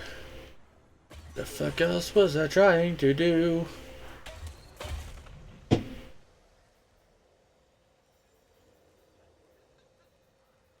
won't lie though, like, that's what happened to me in the Safari Zone. Like, it took me forever to figure out the Safari Zone. Now I just wish they would bring the Safari Zone back.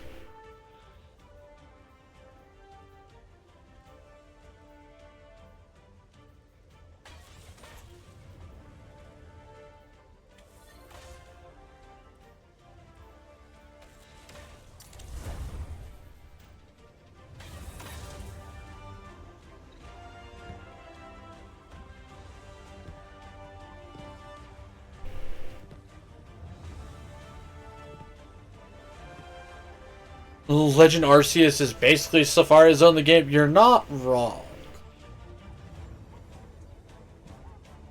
There were a couple things that I did enjoy about how they did things in Legends Arceus. Like, there was a lot of things that I did really enjoy. But on the flip side of that, I don't think, like, the more I think about it and the more I look at it,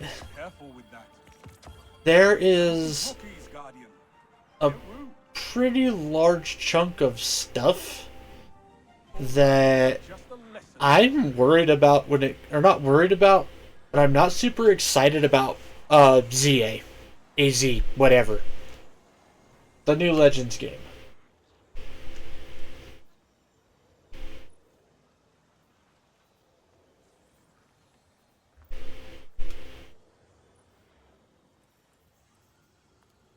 The oldest technology sometimes contain the greatest treasures. Sometimes. Yeah, Pokemon Tower, I figured out a glitch by mistake of using a Pokédoll because I figured it was a kind of Pokeball, and you know what? It worked, and I was sure for years it was the intended way. Oh wow.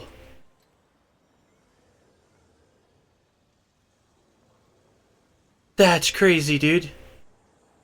I never even knew that glitch existed, to be perfectly honest.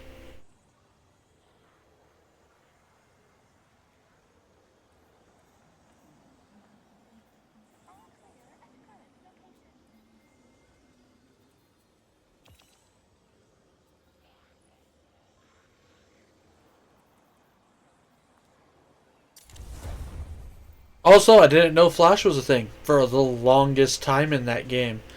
First time I went through Rock Cavern and Victory Road, I didn't use Flash.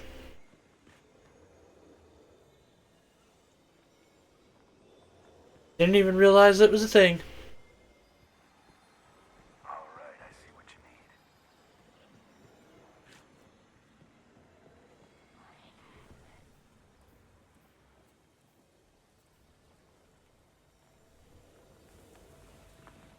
need. Okay.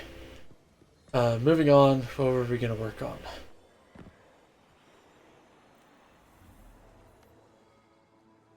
Did that stuff. We do have to go talk to that, but let's go to the Nether. I want to do some shit at the Nether. We're going to work on story shit. I never thought I'd live to see the darkness return. Here.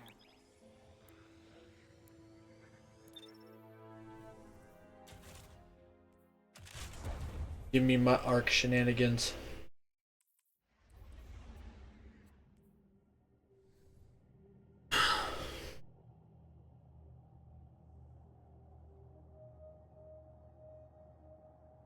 Just like I also never realized that, like in Gold and Silver, when they talked about all the special balls and stuff, I never realized that all of those actually had like special effects.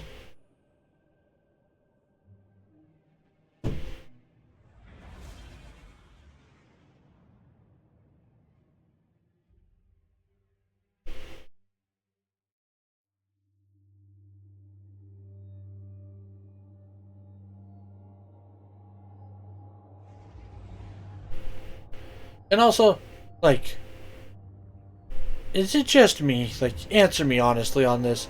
But is it just me, or does it seem like you can throw off the game's algorithm by um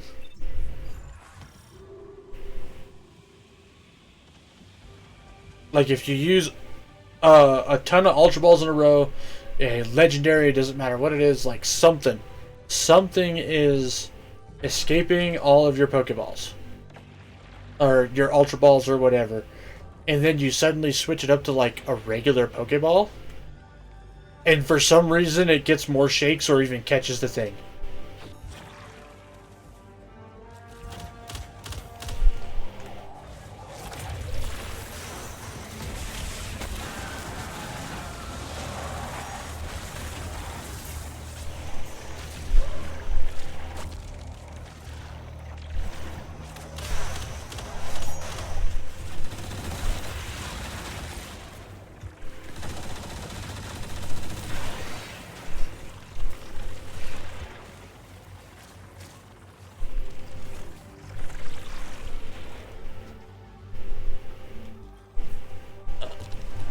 And for the worst, well, after I could read, I'd still skip stories because it's not how I played games.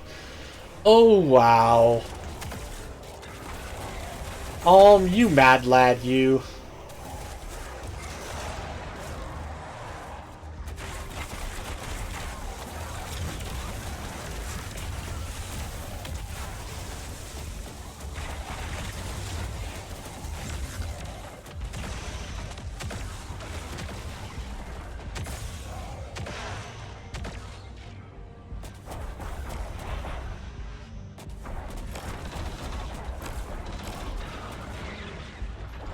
You know what? I'm getting...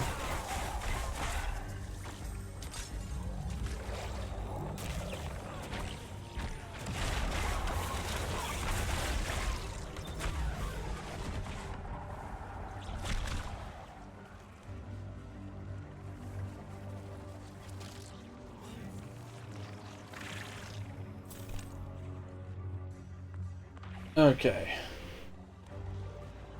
Fiction from bosses. Yeah, let's go check other things.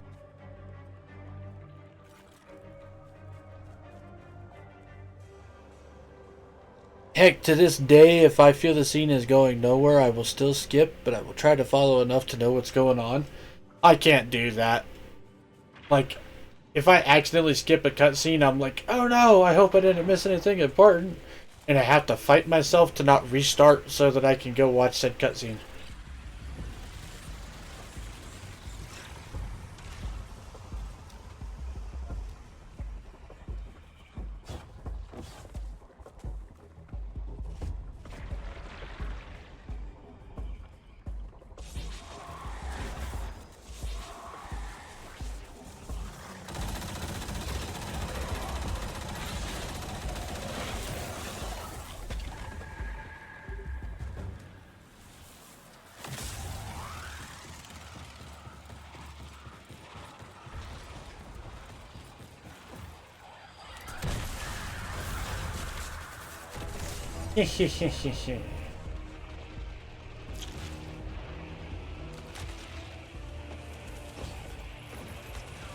Oh.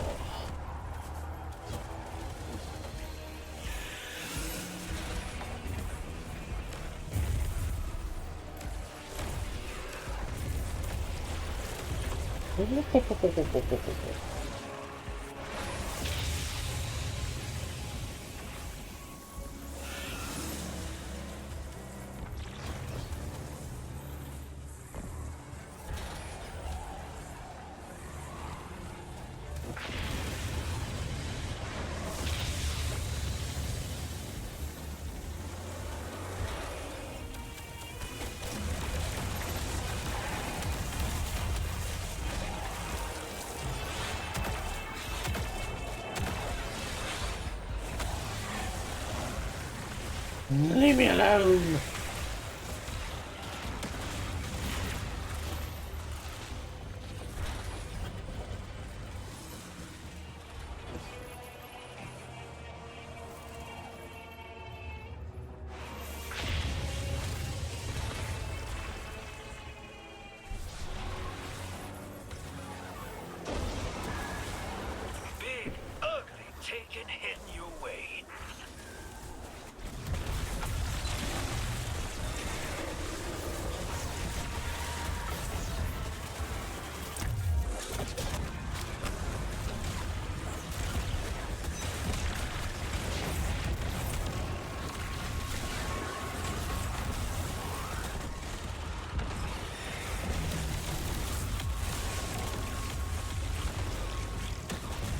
Whoop, whoop, whoop, whoop, whoop, whoop.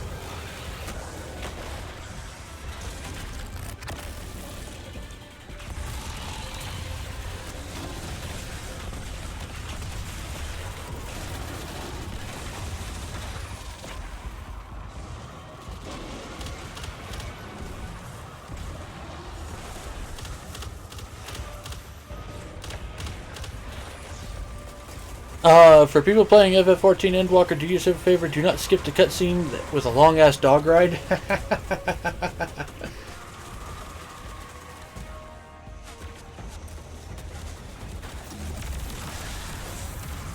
Talking from personal experience,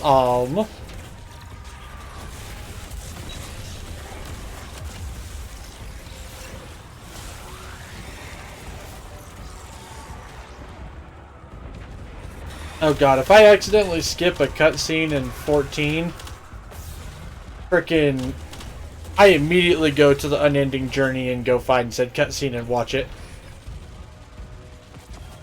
Immediately.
Since I'm always queuing for something in FF14, I would skip a cutscene if I felt I saw more than what I had to see when it popped. Oh, I see.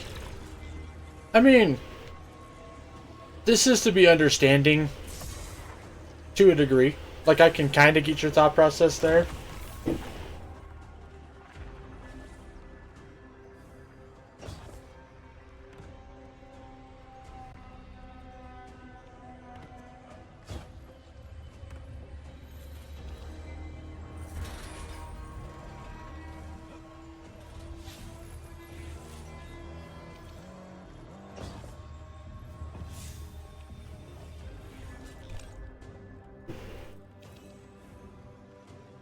When I'm doing story stuff specifically, I just don't queue for stuff.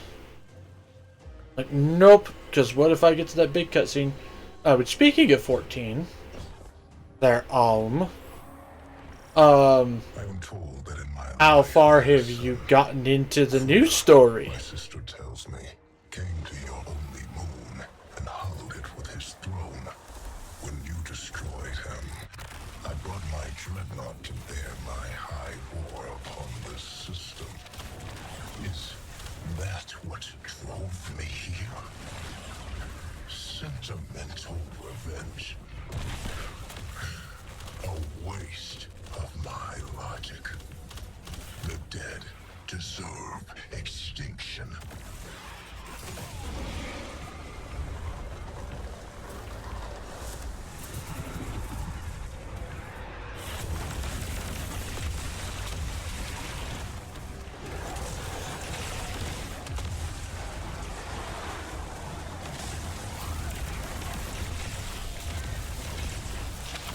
Ooh la la, golly, what a day.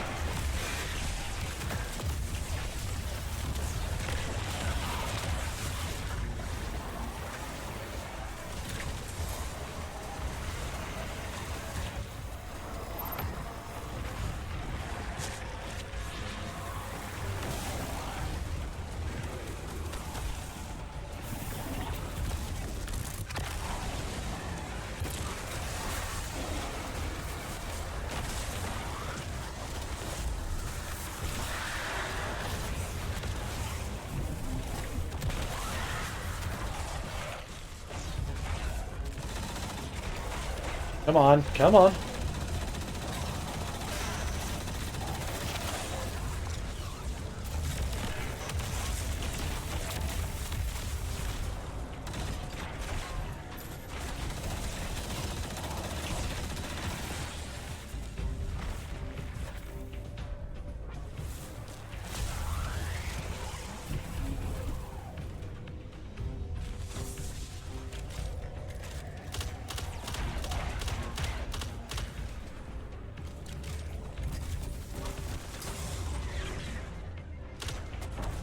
Shit, shit, fuck, shit, fuck, shit, fuck, shit, fuck.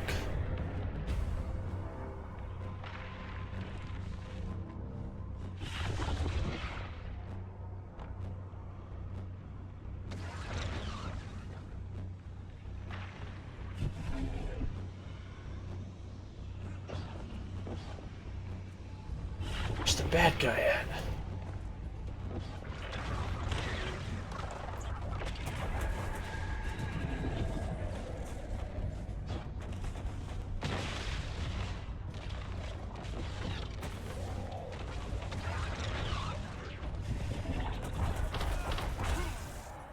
Shit.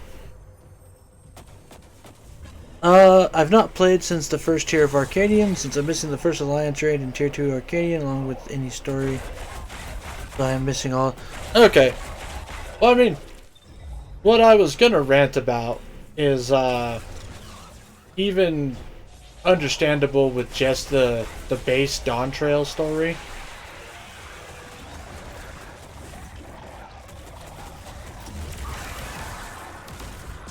But it's the fact that the new villains keep really underestimating us.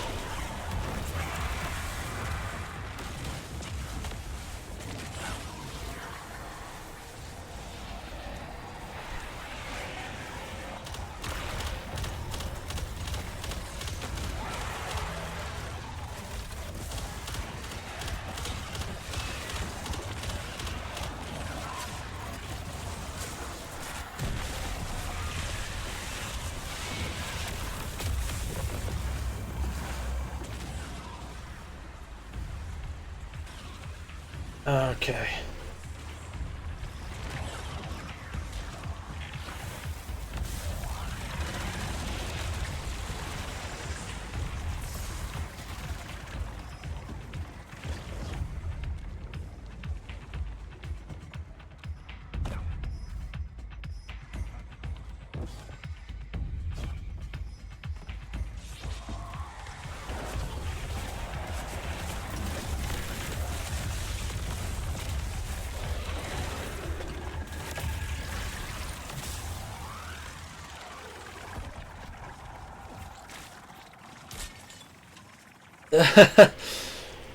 I mean, we've beaten literal gods by now. Nothing can fathom how strong we are. Exactly. But it still makes me mad that these people are like, oh, we have this great little scheme that will totally destroy their chances or their plans. It's like, motherfucker.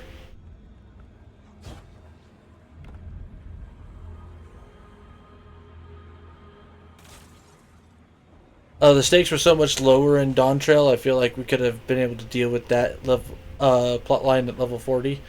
I don't know. I feel like Valley Garmonda probably deserves at least like level 60 or 70. Maybe it's just because I hold that particular summon slash esper slash whatever you want to call it in high esteem.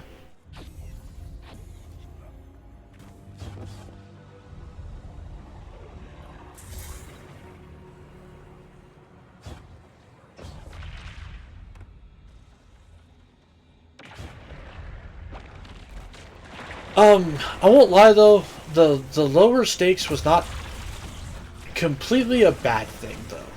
I will say that.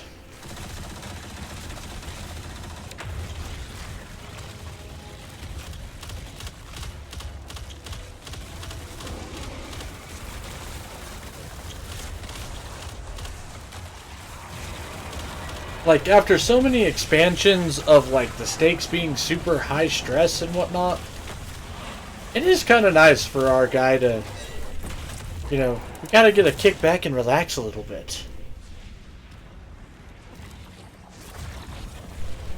Because while I have most definitely been getting real irritable about the fact that people are just like, oh, you know, this.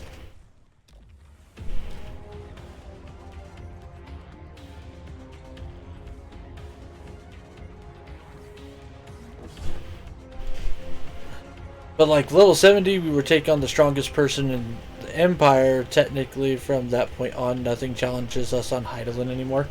I mean, maybe? Don't be wrong, Xenos is strong.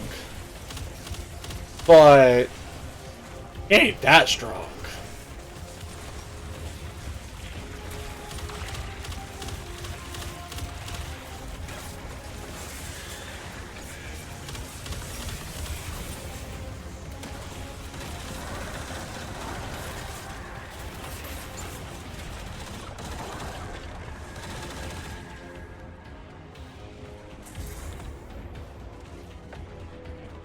Like I said, I also hold Vali Garmonda kind of high just because of the fact of him in FF6 and all that.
Alright, where's the freaking... Oh, there it is.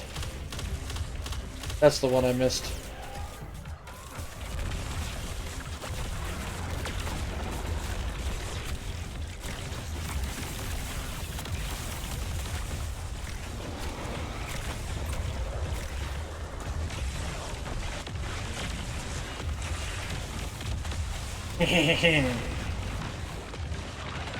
Ah! So many explosions.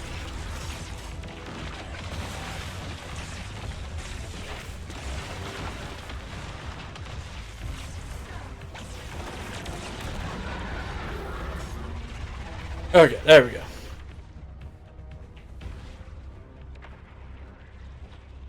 And then there's the civilization we forgot about that barely discovered steel, where average warrior is as strong as you.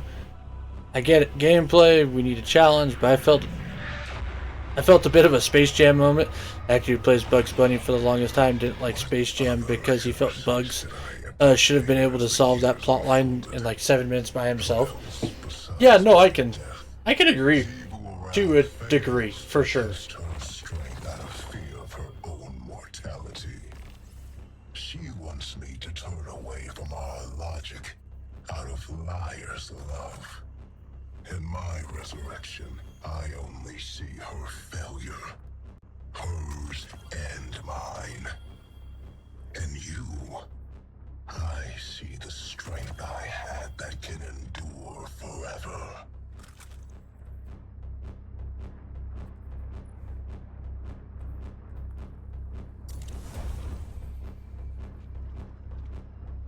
Right, return to orbit.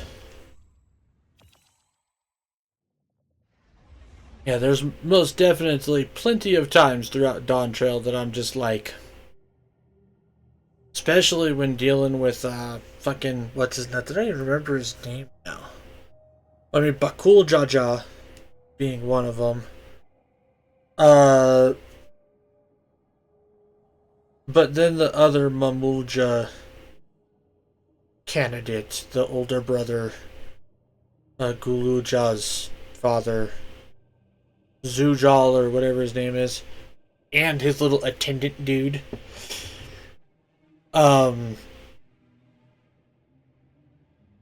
Like all of them are like, we are the most powerful, and it's like, I don't know about that. That, and then I won't lie with Koana, because he's like, Mr. I have friends in Charlian and all this other stuff, and I'm like, okay. So you've got some ins with Charlian and they haven't told you anything about what we just dealt with?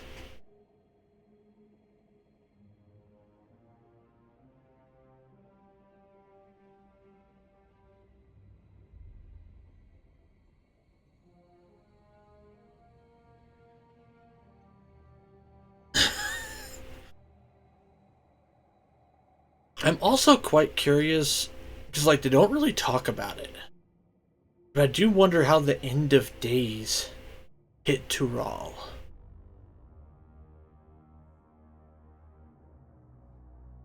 Like, I know they bring it up a little bit, but not a lot.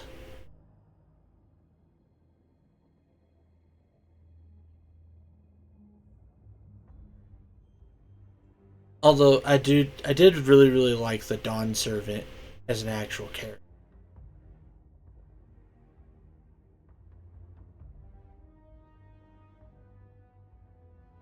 He's the only character in the entire expansion that looked at us and was like, "Oh, this motherfucker can fight. Like, really fight. I'm gonna fight him. Give me my battle maniacs any day of the week."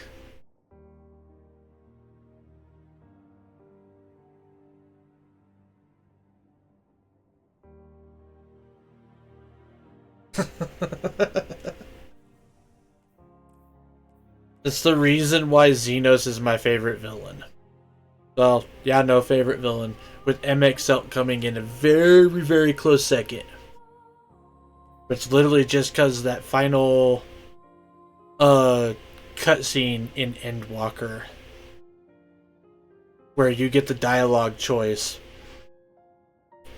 And he's sitting there, he's like, throw away your title of hero, throw away of this.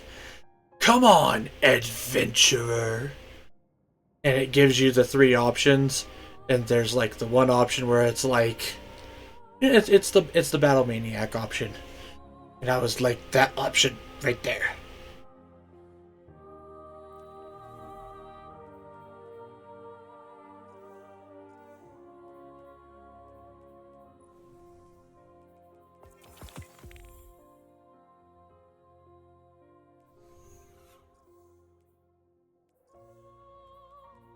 Boop. Boop, boop.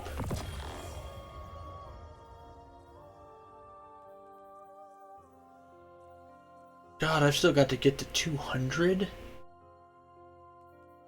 I really don't know if I'm gonna fucking make it.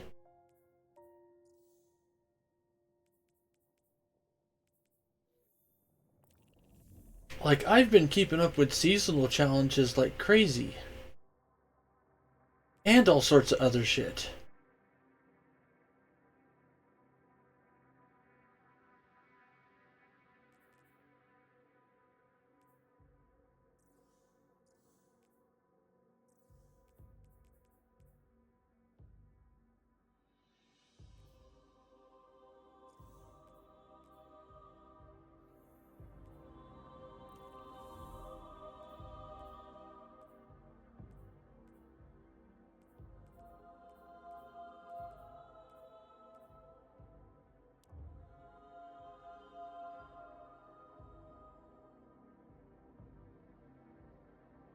I don't remember when exactly, but somewhere during Stormblood, my Weirlight just stopped giving a fuck and always used the most flippant answers everywhere.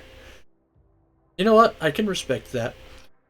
Basically, I started leaning into the Battle Maniac idea. Why are you here? Because they told me I get to kill stuff. Are you a friend or a foe? Kupo. Kapow, pow.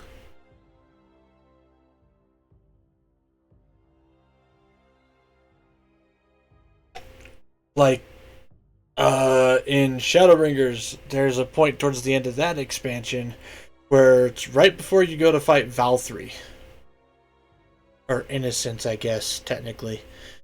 And you're having that conversation with Grahatia, and he's like, what are you thinking right now? Like, what's going through your mind on the eve of this massive operation and, you know, the end of this conflict? And I'm sitting there and I'm like, I'm already thinking about the next fight. And Graha's like, what the fuck is wrong with you?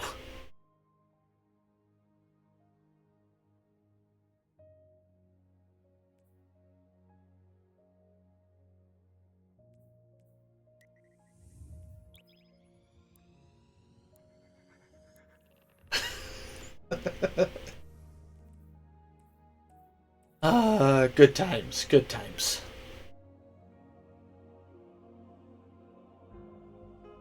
But yeah, that whole final setup in Endwalker, though, with Xenos turning into Shinryu and then coming and, busting in on our fight with with Meteon and all that. I fucking loved that so much.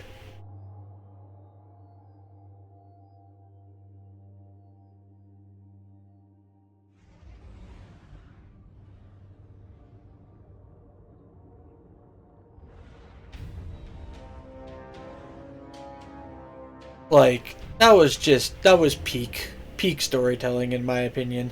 Might have been some anime level bullshit. My dreadnought tests you, heir presumptive. Show me your sharpness.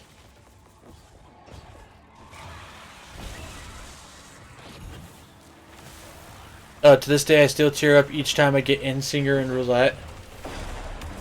You know what? Fair, fair.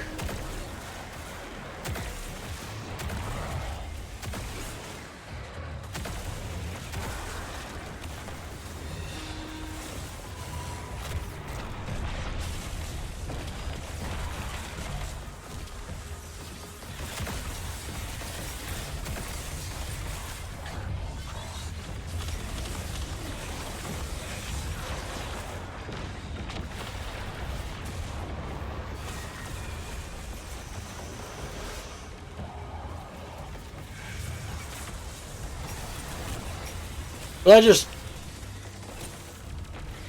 the cutscene where the Scions are praying, same exact cutscene as in Answers, gets me every time. You are not wrong there. So, like, that whole, like, final walk moment where Answers starts playing that just hits different.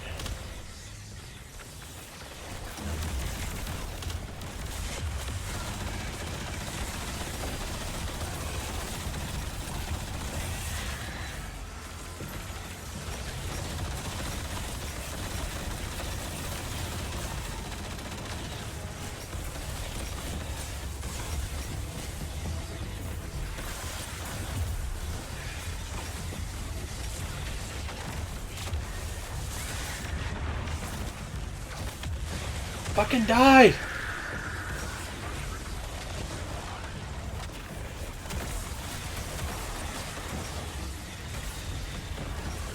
You need to fucking die too!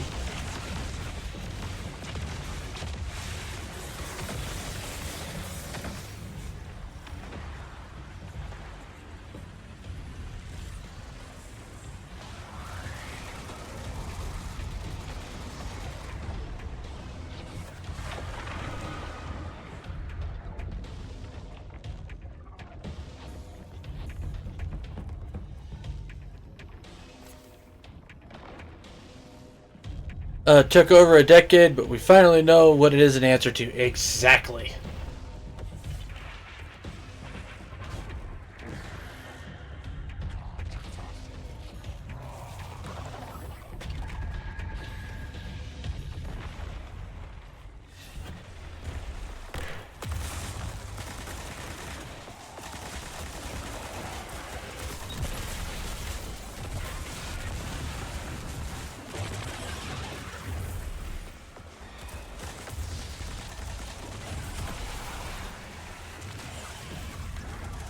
shaping slab visited.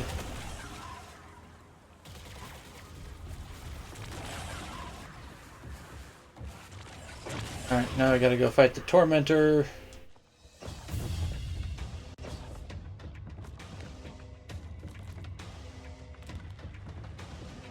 Hey. Gimme.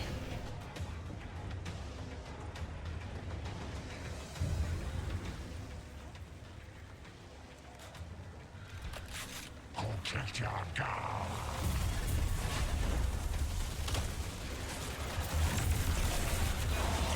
Yohohoy.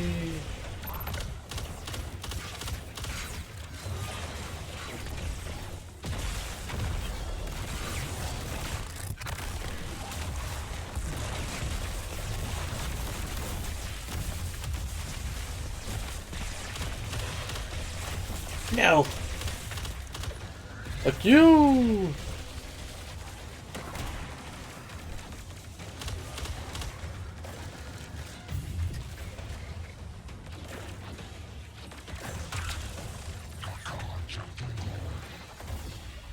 Endwalker was also the first time I caught up on the game. First played during Heaven's Word, but my PC couldn't handle endgame fights. Picked it back up during early Shadowbringers. Very nice.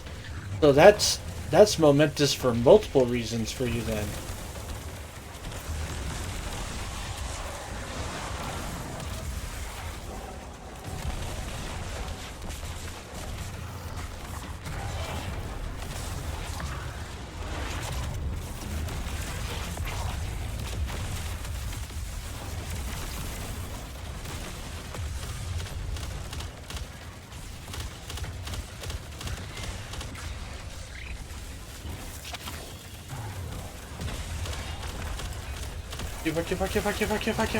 Fuck you.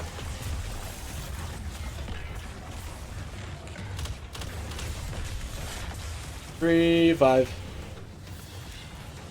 Ow!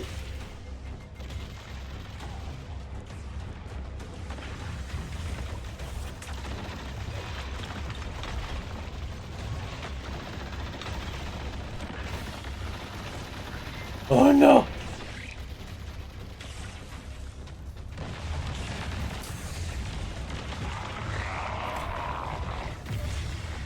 I will survive. I will survive.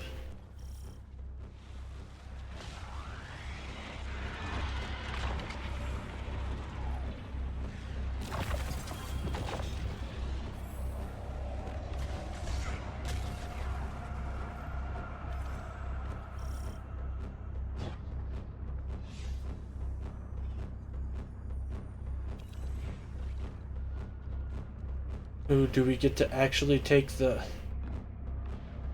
We gotta fight the right thing?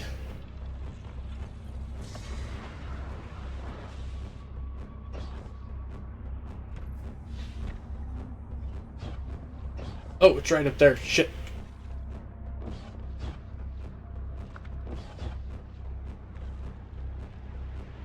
Teleport.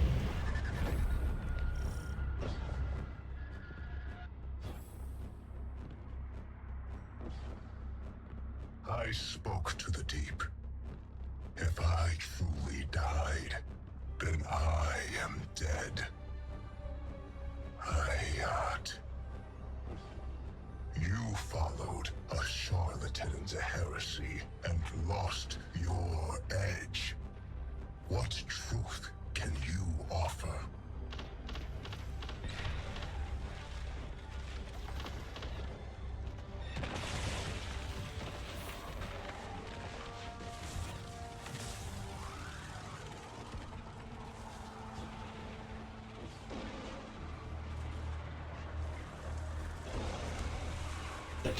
Dun.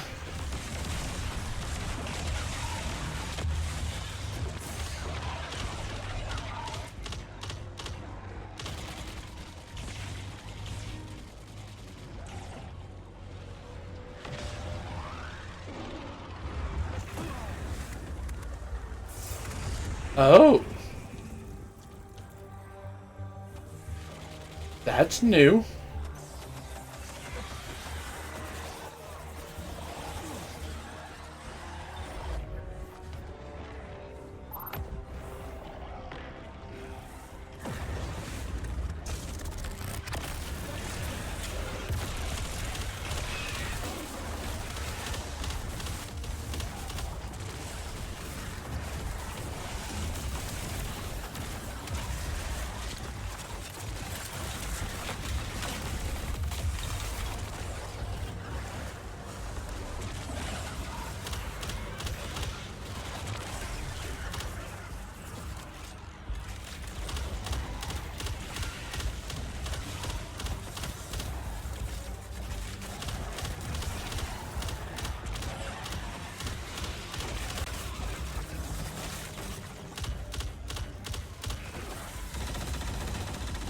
Fuck off, fuck off, fuck off, fuck off, fuck off.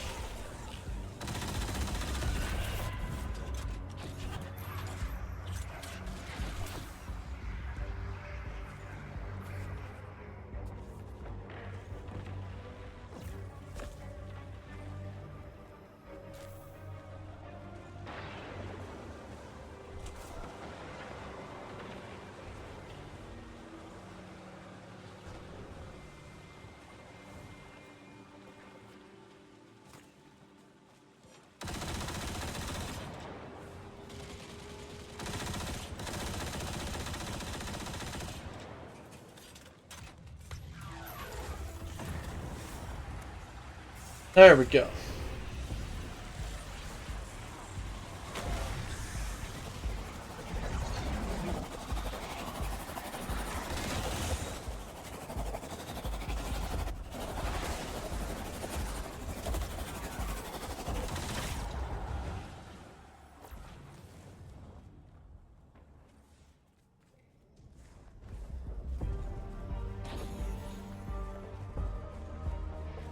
Okay. Unrelated to anything, I'm playing Diablo 2, and I'm proud of coming up with Bone Jovi for my Necromancer. Very nice. Very nice indeed.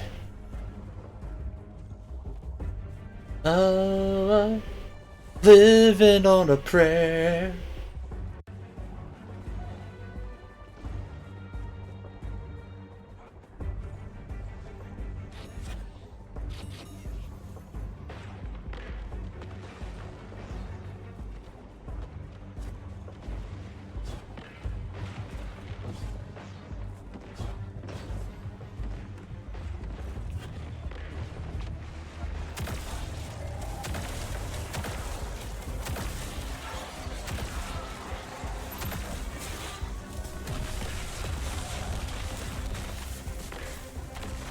Alright, you overgrown eyeball.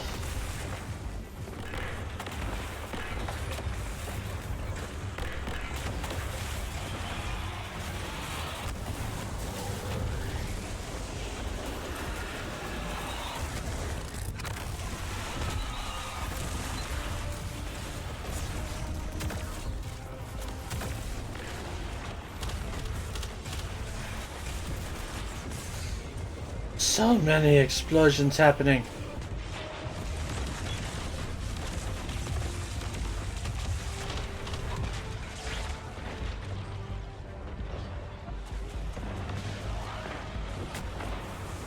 Oh my god.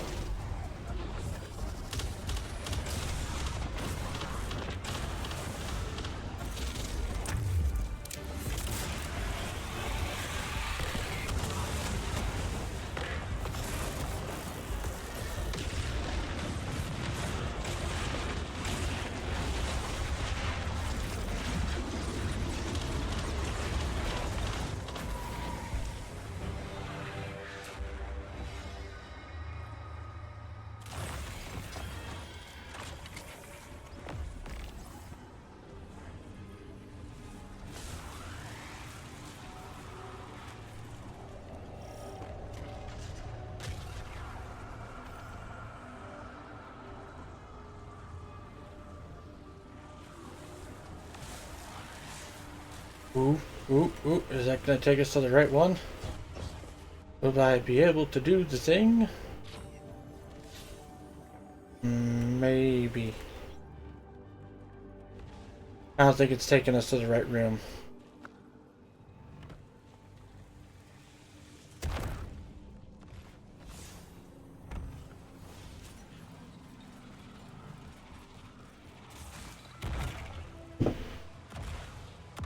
Also, game I've played a lot had an update that somehow made it so mods are now case sensitive, so a lot of mods broke. Ooh, oh no. Then test me, sister. Destroy me. Are you afraid that you will fail? Or are you afraid you will succeed?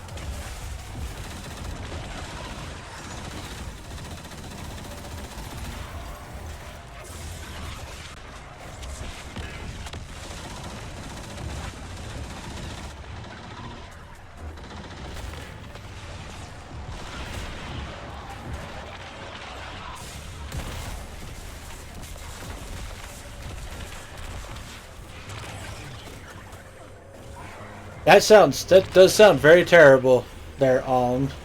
Very, very terrible.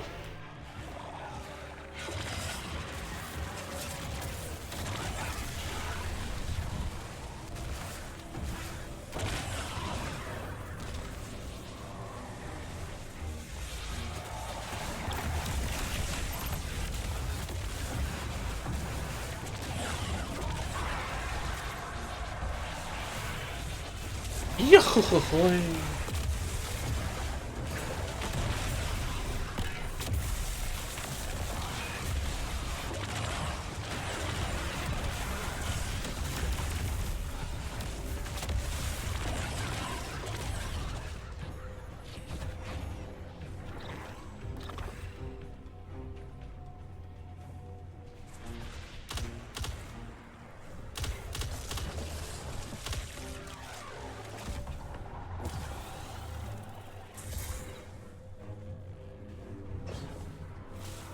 Over here.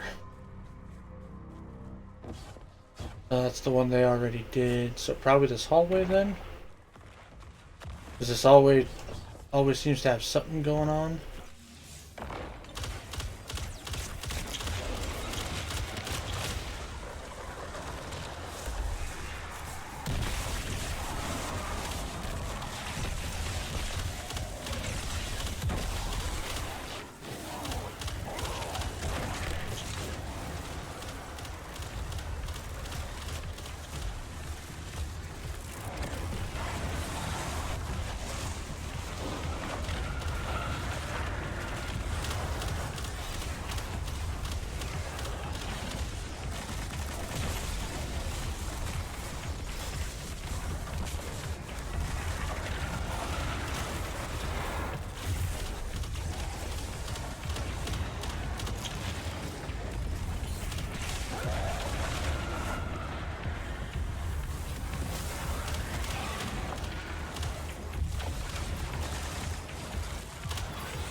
Most of my mods are aesthetic or text overrides, so I can live without, but it's still annoying. I can imagine so.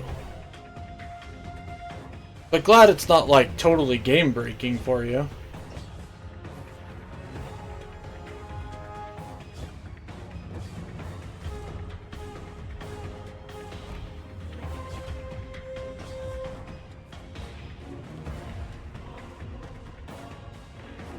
I've never been one for mods, really. Never really been my scene.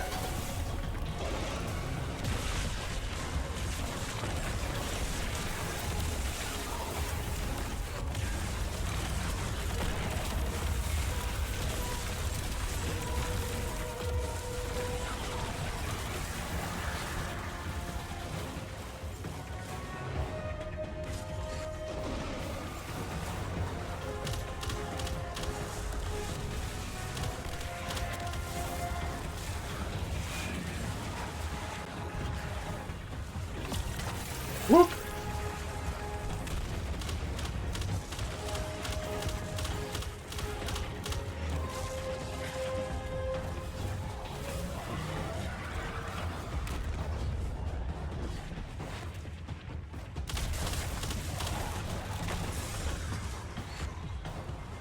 That was what I needed.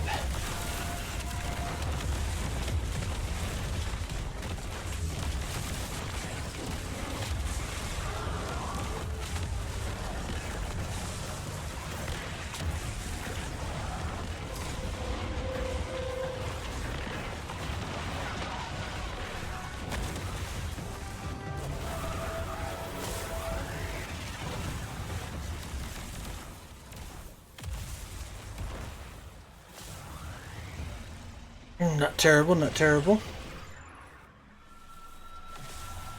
My stance on mods is usually if I like a game, I don't really need to mod it. If I don't like it, why would I bother? But the kind of mods I have is lore-friendlier names, high contrast unit markers, skipping the opening slash screens, remembering my game settings, loreful reskin. Okay. To destroy us, then we do not deserve existence. I must be what I am, and I am defeated. My logic is true.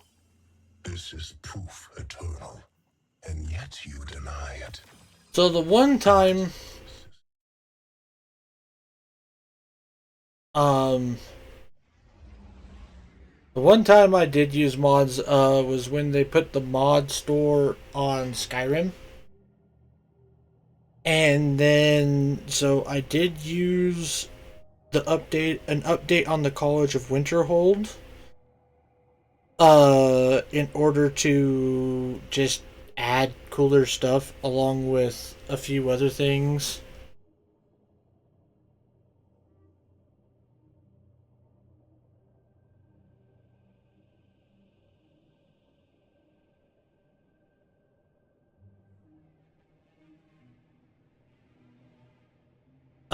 There was a it was one of those mods where there's a bunch of stuff for a chest where some guys had combined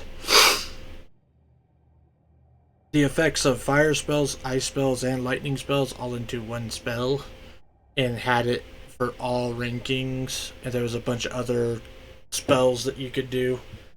Like, one of the more interesting things was they added a low cost damaging spell for every school of magic.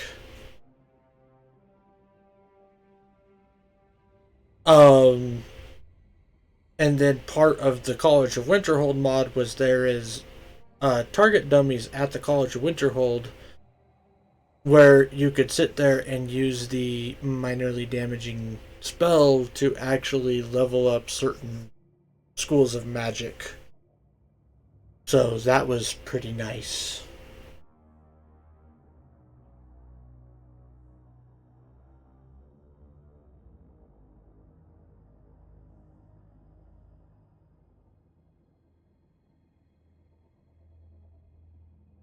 But I had also already figured out ways to level up a lot of different schools of magic in Skyrim.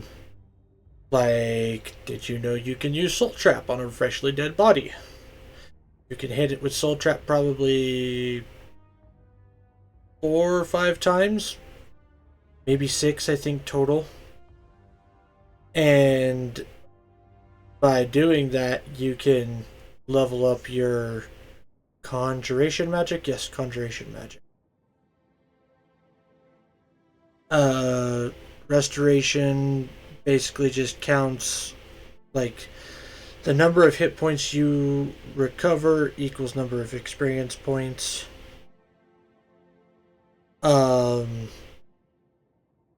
Alteration.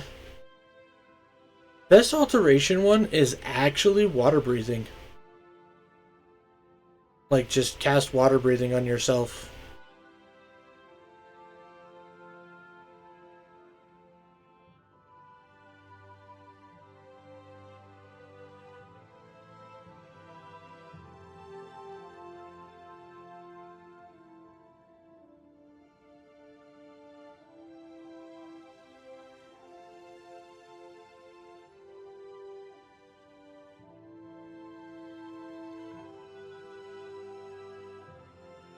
Definitely kind of interesting. I did lightly mod Skyrim, like add mods that gave races unique perks. Okay, that makes sense. It's one of the reasons I don't like Skyrim. There is no character restriction. The only reason I have not do the best thing is because I say so, or people coined it stealth archer problem. I mean, I was a stealth archer, so I really have no room to talk. But it's really fun.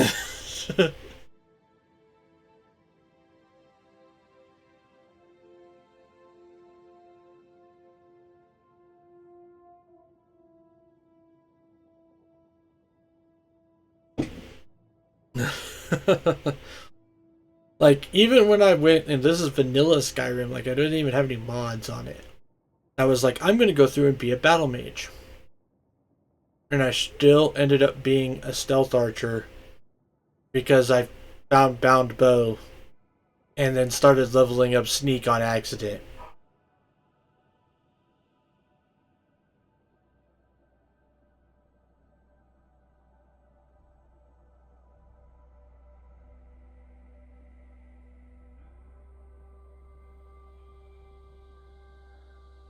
So yeah, I did things. I did whoopsies.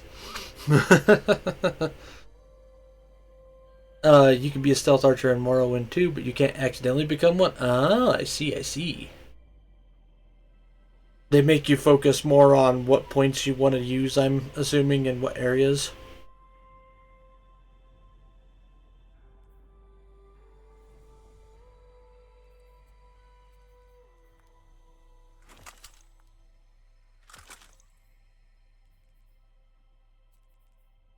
Mm.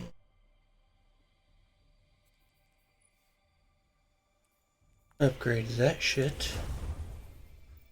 Alright, we'll have to do some more off stream because I'm apparently falling behind. I don't understand how I'm falling behind.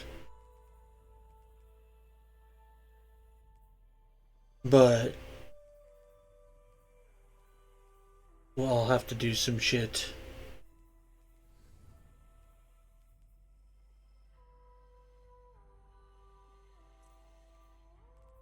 Okay, shaping slab. Shaping slab. And then there was one that was visit the drifter, right? Yeah, so you know what, fuck it, we're gonna go do that really quick.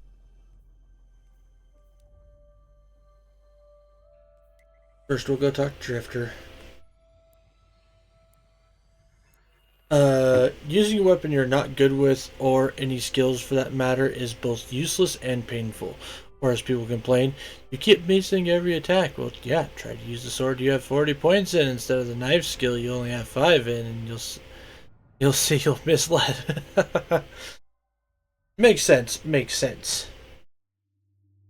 It's actually a very similar issue to what can happen in Final Fantasy II.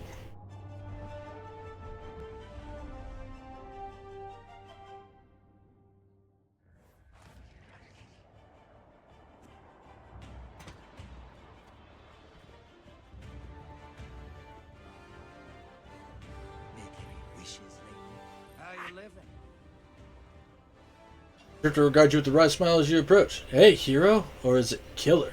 Hard to tell these days, his smile waves.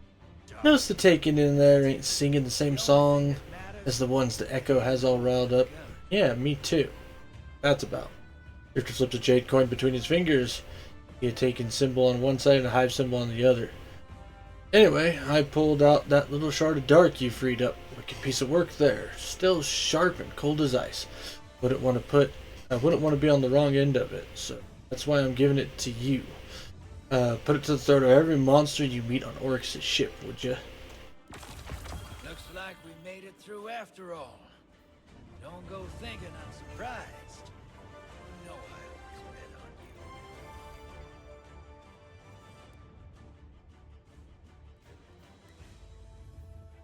you. Then go to the apartments. If you have above 25 points in the skill, you should not miss attacks against relative enemies enough to be noticeable. Ah, makes sense, makes sense.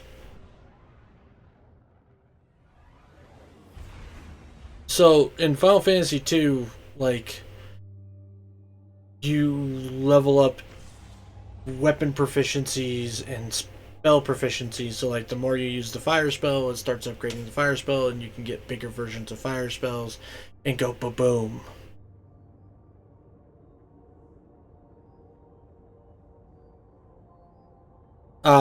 Problem with that though is I did notice that there are certain parts of the game that if that some characters will wind up with weapons and stuff that are much weaker because I make them specialize in a weapon, and then it turns out I can't get a stronger version of that weapon for a good long while, and it kind of fucks you sometimes.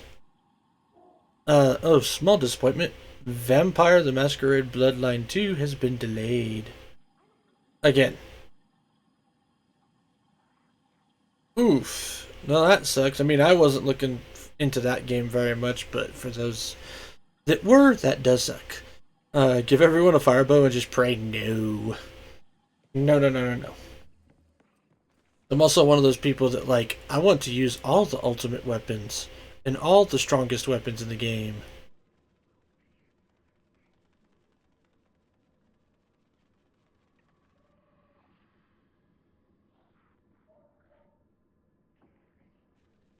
You played the fire one? If you're talking about the fire bow in Final Fantasy II and other Final Fantasy games, yes, I most definitely did use the fire bow.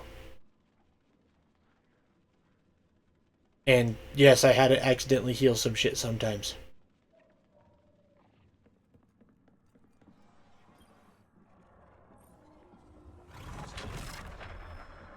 Oh, you played the first one? No, I have not played the vampire games.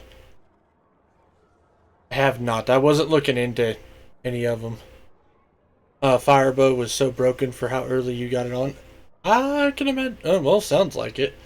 I wouldn't really know for sure. This shard carries the broken will of Aga, a conquest eternal.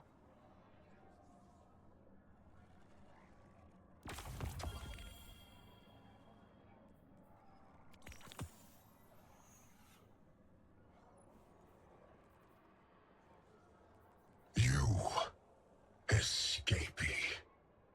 You have tasted worm flesh, same as my blade. Drown in the deep and become kin.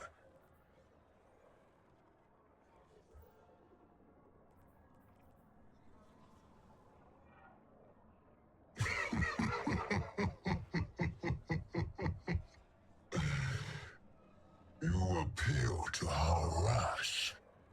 I am the one before you, unswayed by your mewling. Become what you are or hide, like you did then. The deep has sent a knife to herald my heir. I need no new bargain from an old worm. Leave us. What if I don't want to be your successor, Oryx? Fuck off.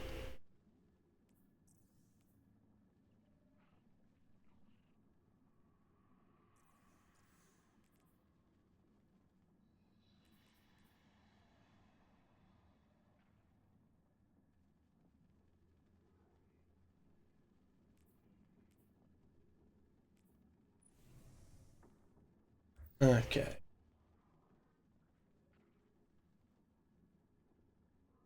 Dialogue for Zivu, Arath, and Sloan may be missing from this activity. That's kind of sad. I guess the voice actors were busy, and so dialogue has been missing for certain stuff, and it does make it kind of harder to follow the story.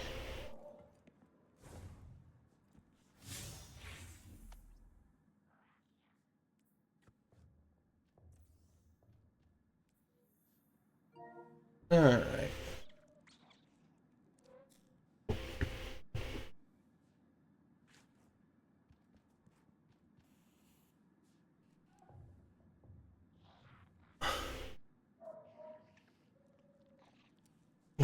On record, no Steam. It's just that I played the unofficial patch, which for some reason doesn't run through Steam.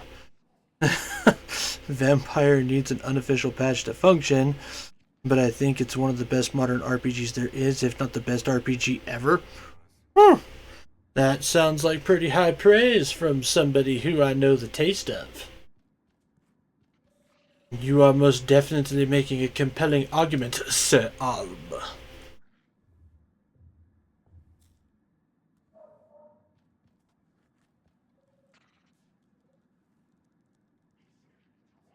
Alrighty then, folks. So we are going to go ahead and call it an end for the midday matinee stream. Thank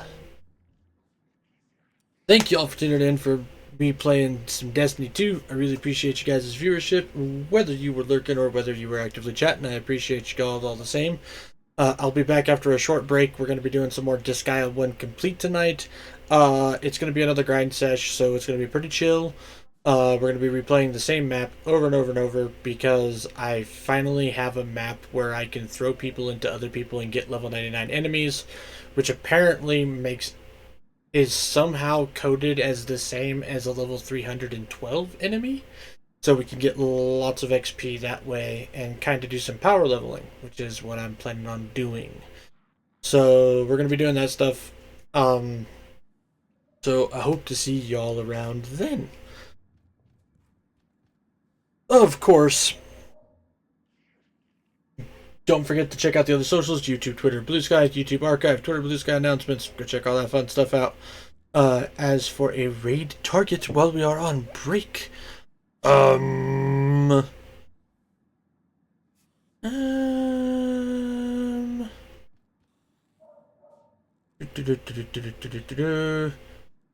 there's not really a whole lot of stuff from the rando list here. So we'll go ahead and instead raid out to... Oh. There's a lot of people from the usual list, though. You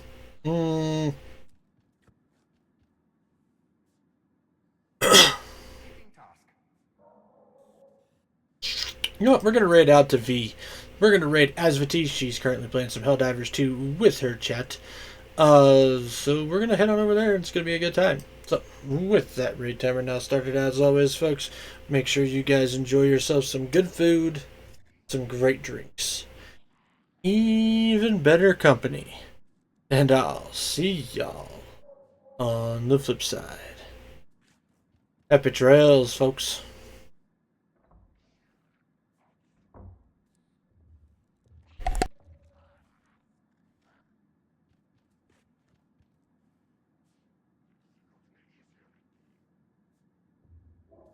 We are safe, yes?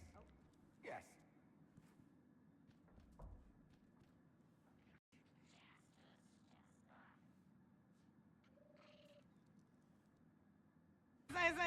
Nice. Alright, I'm gonna napalm, get out. I'm gonna napalm the... I did not mean to drop I didn't mean to drop napalm there. I got knocked down. Get out. I'm flying T-Bar-C.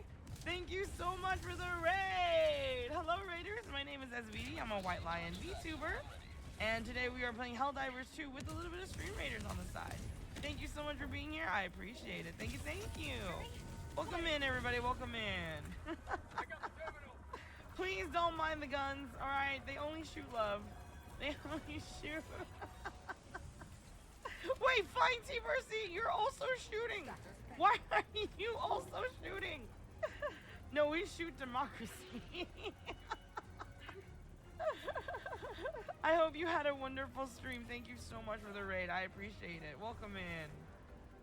Alright, well, oh wow, we have, we have samples all over the place. Maybe all of us are here. I'll go try to, since I have the jump pack, I'm gonna go try to pick up other people's samples. We don't really need like all of us there anyway, so yeah, I'll go do that. We shoot love. If you have love in your heart, we will shoot it. Wait, what? That's not, no. We don't shoot love aggressively. Our bullets are love. Listen, it's not lethal is all I'm trying to say, okay? We have the best intentions.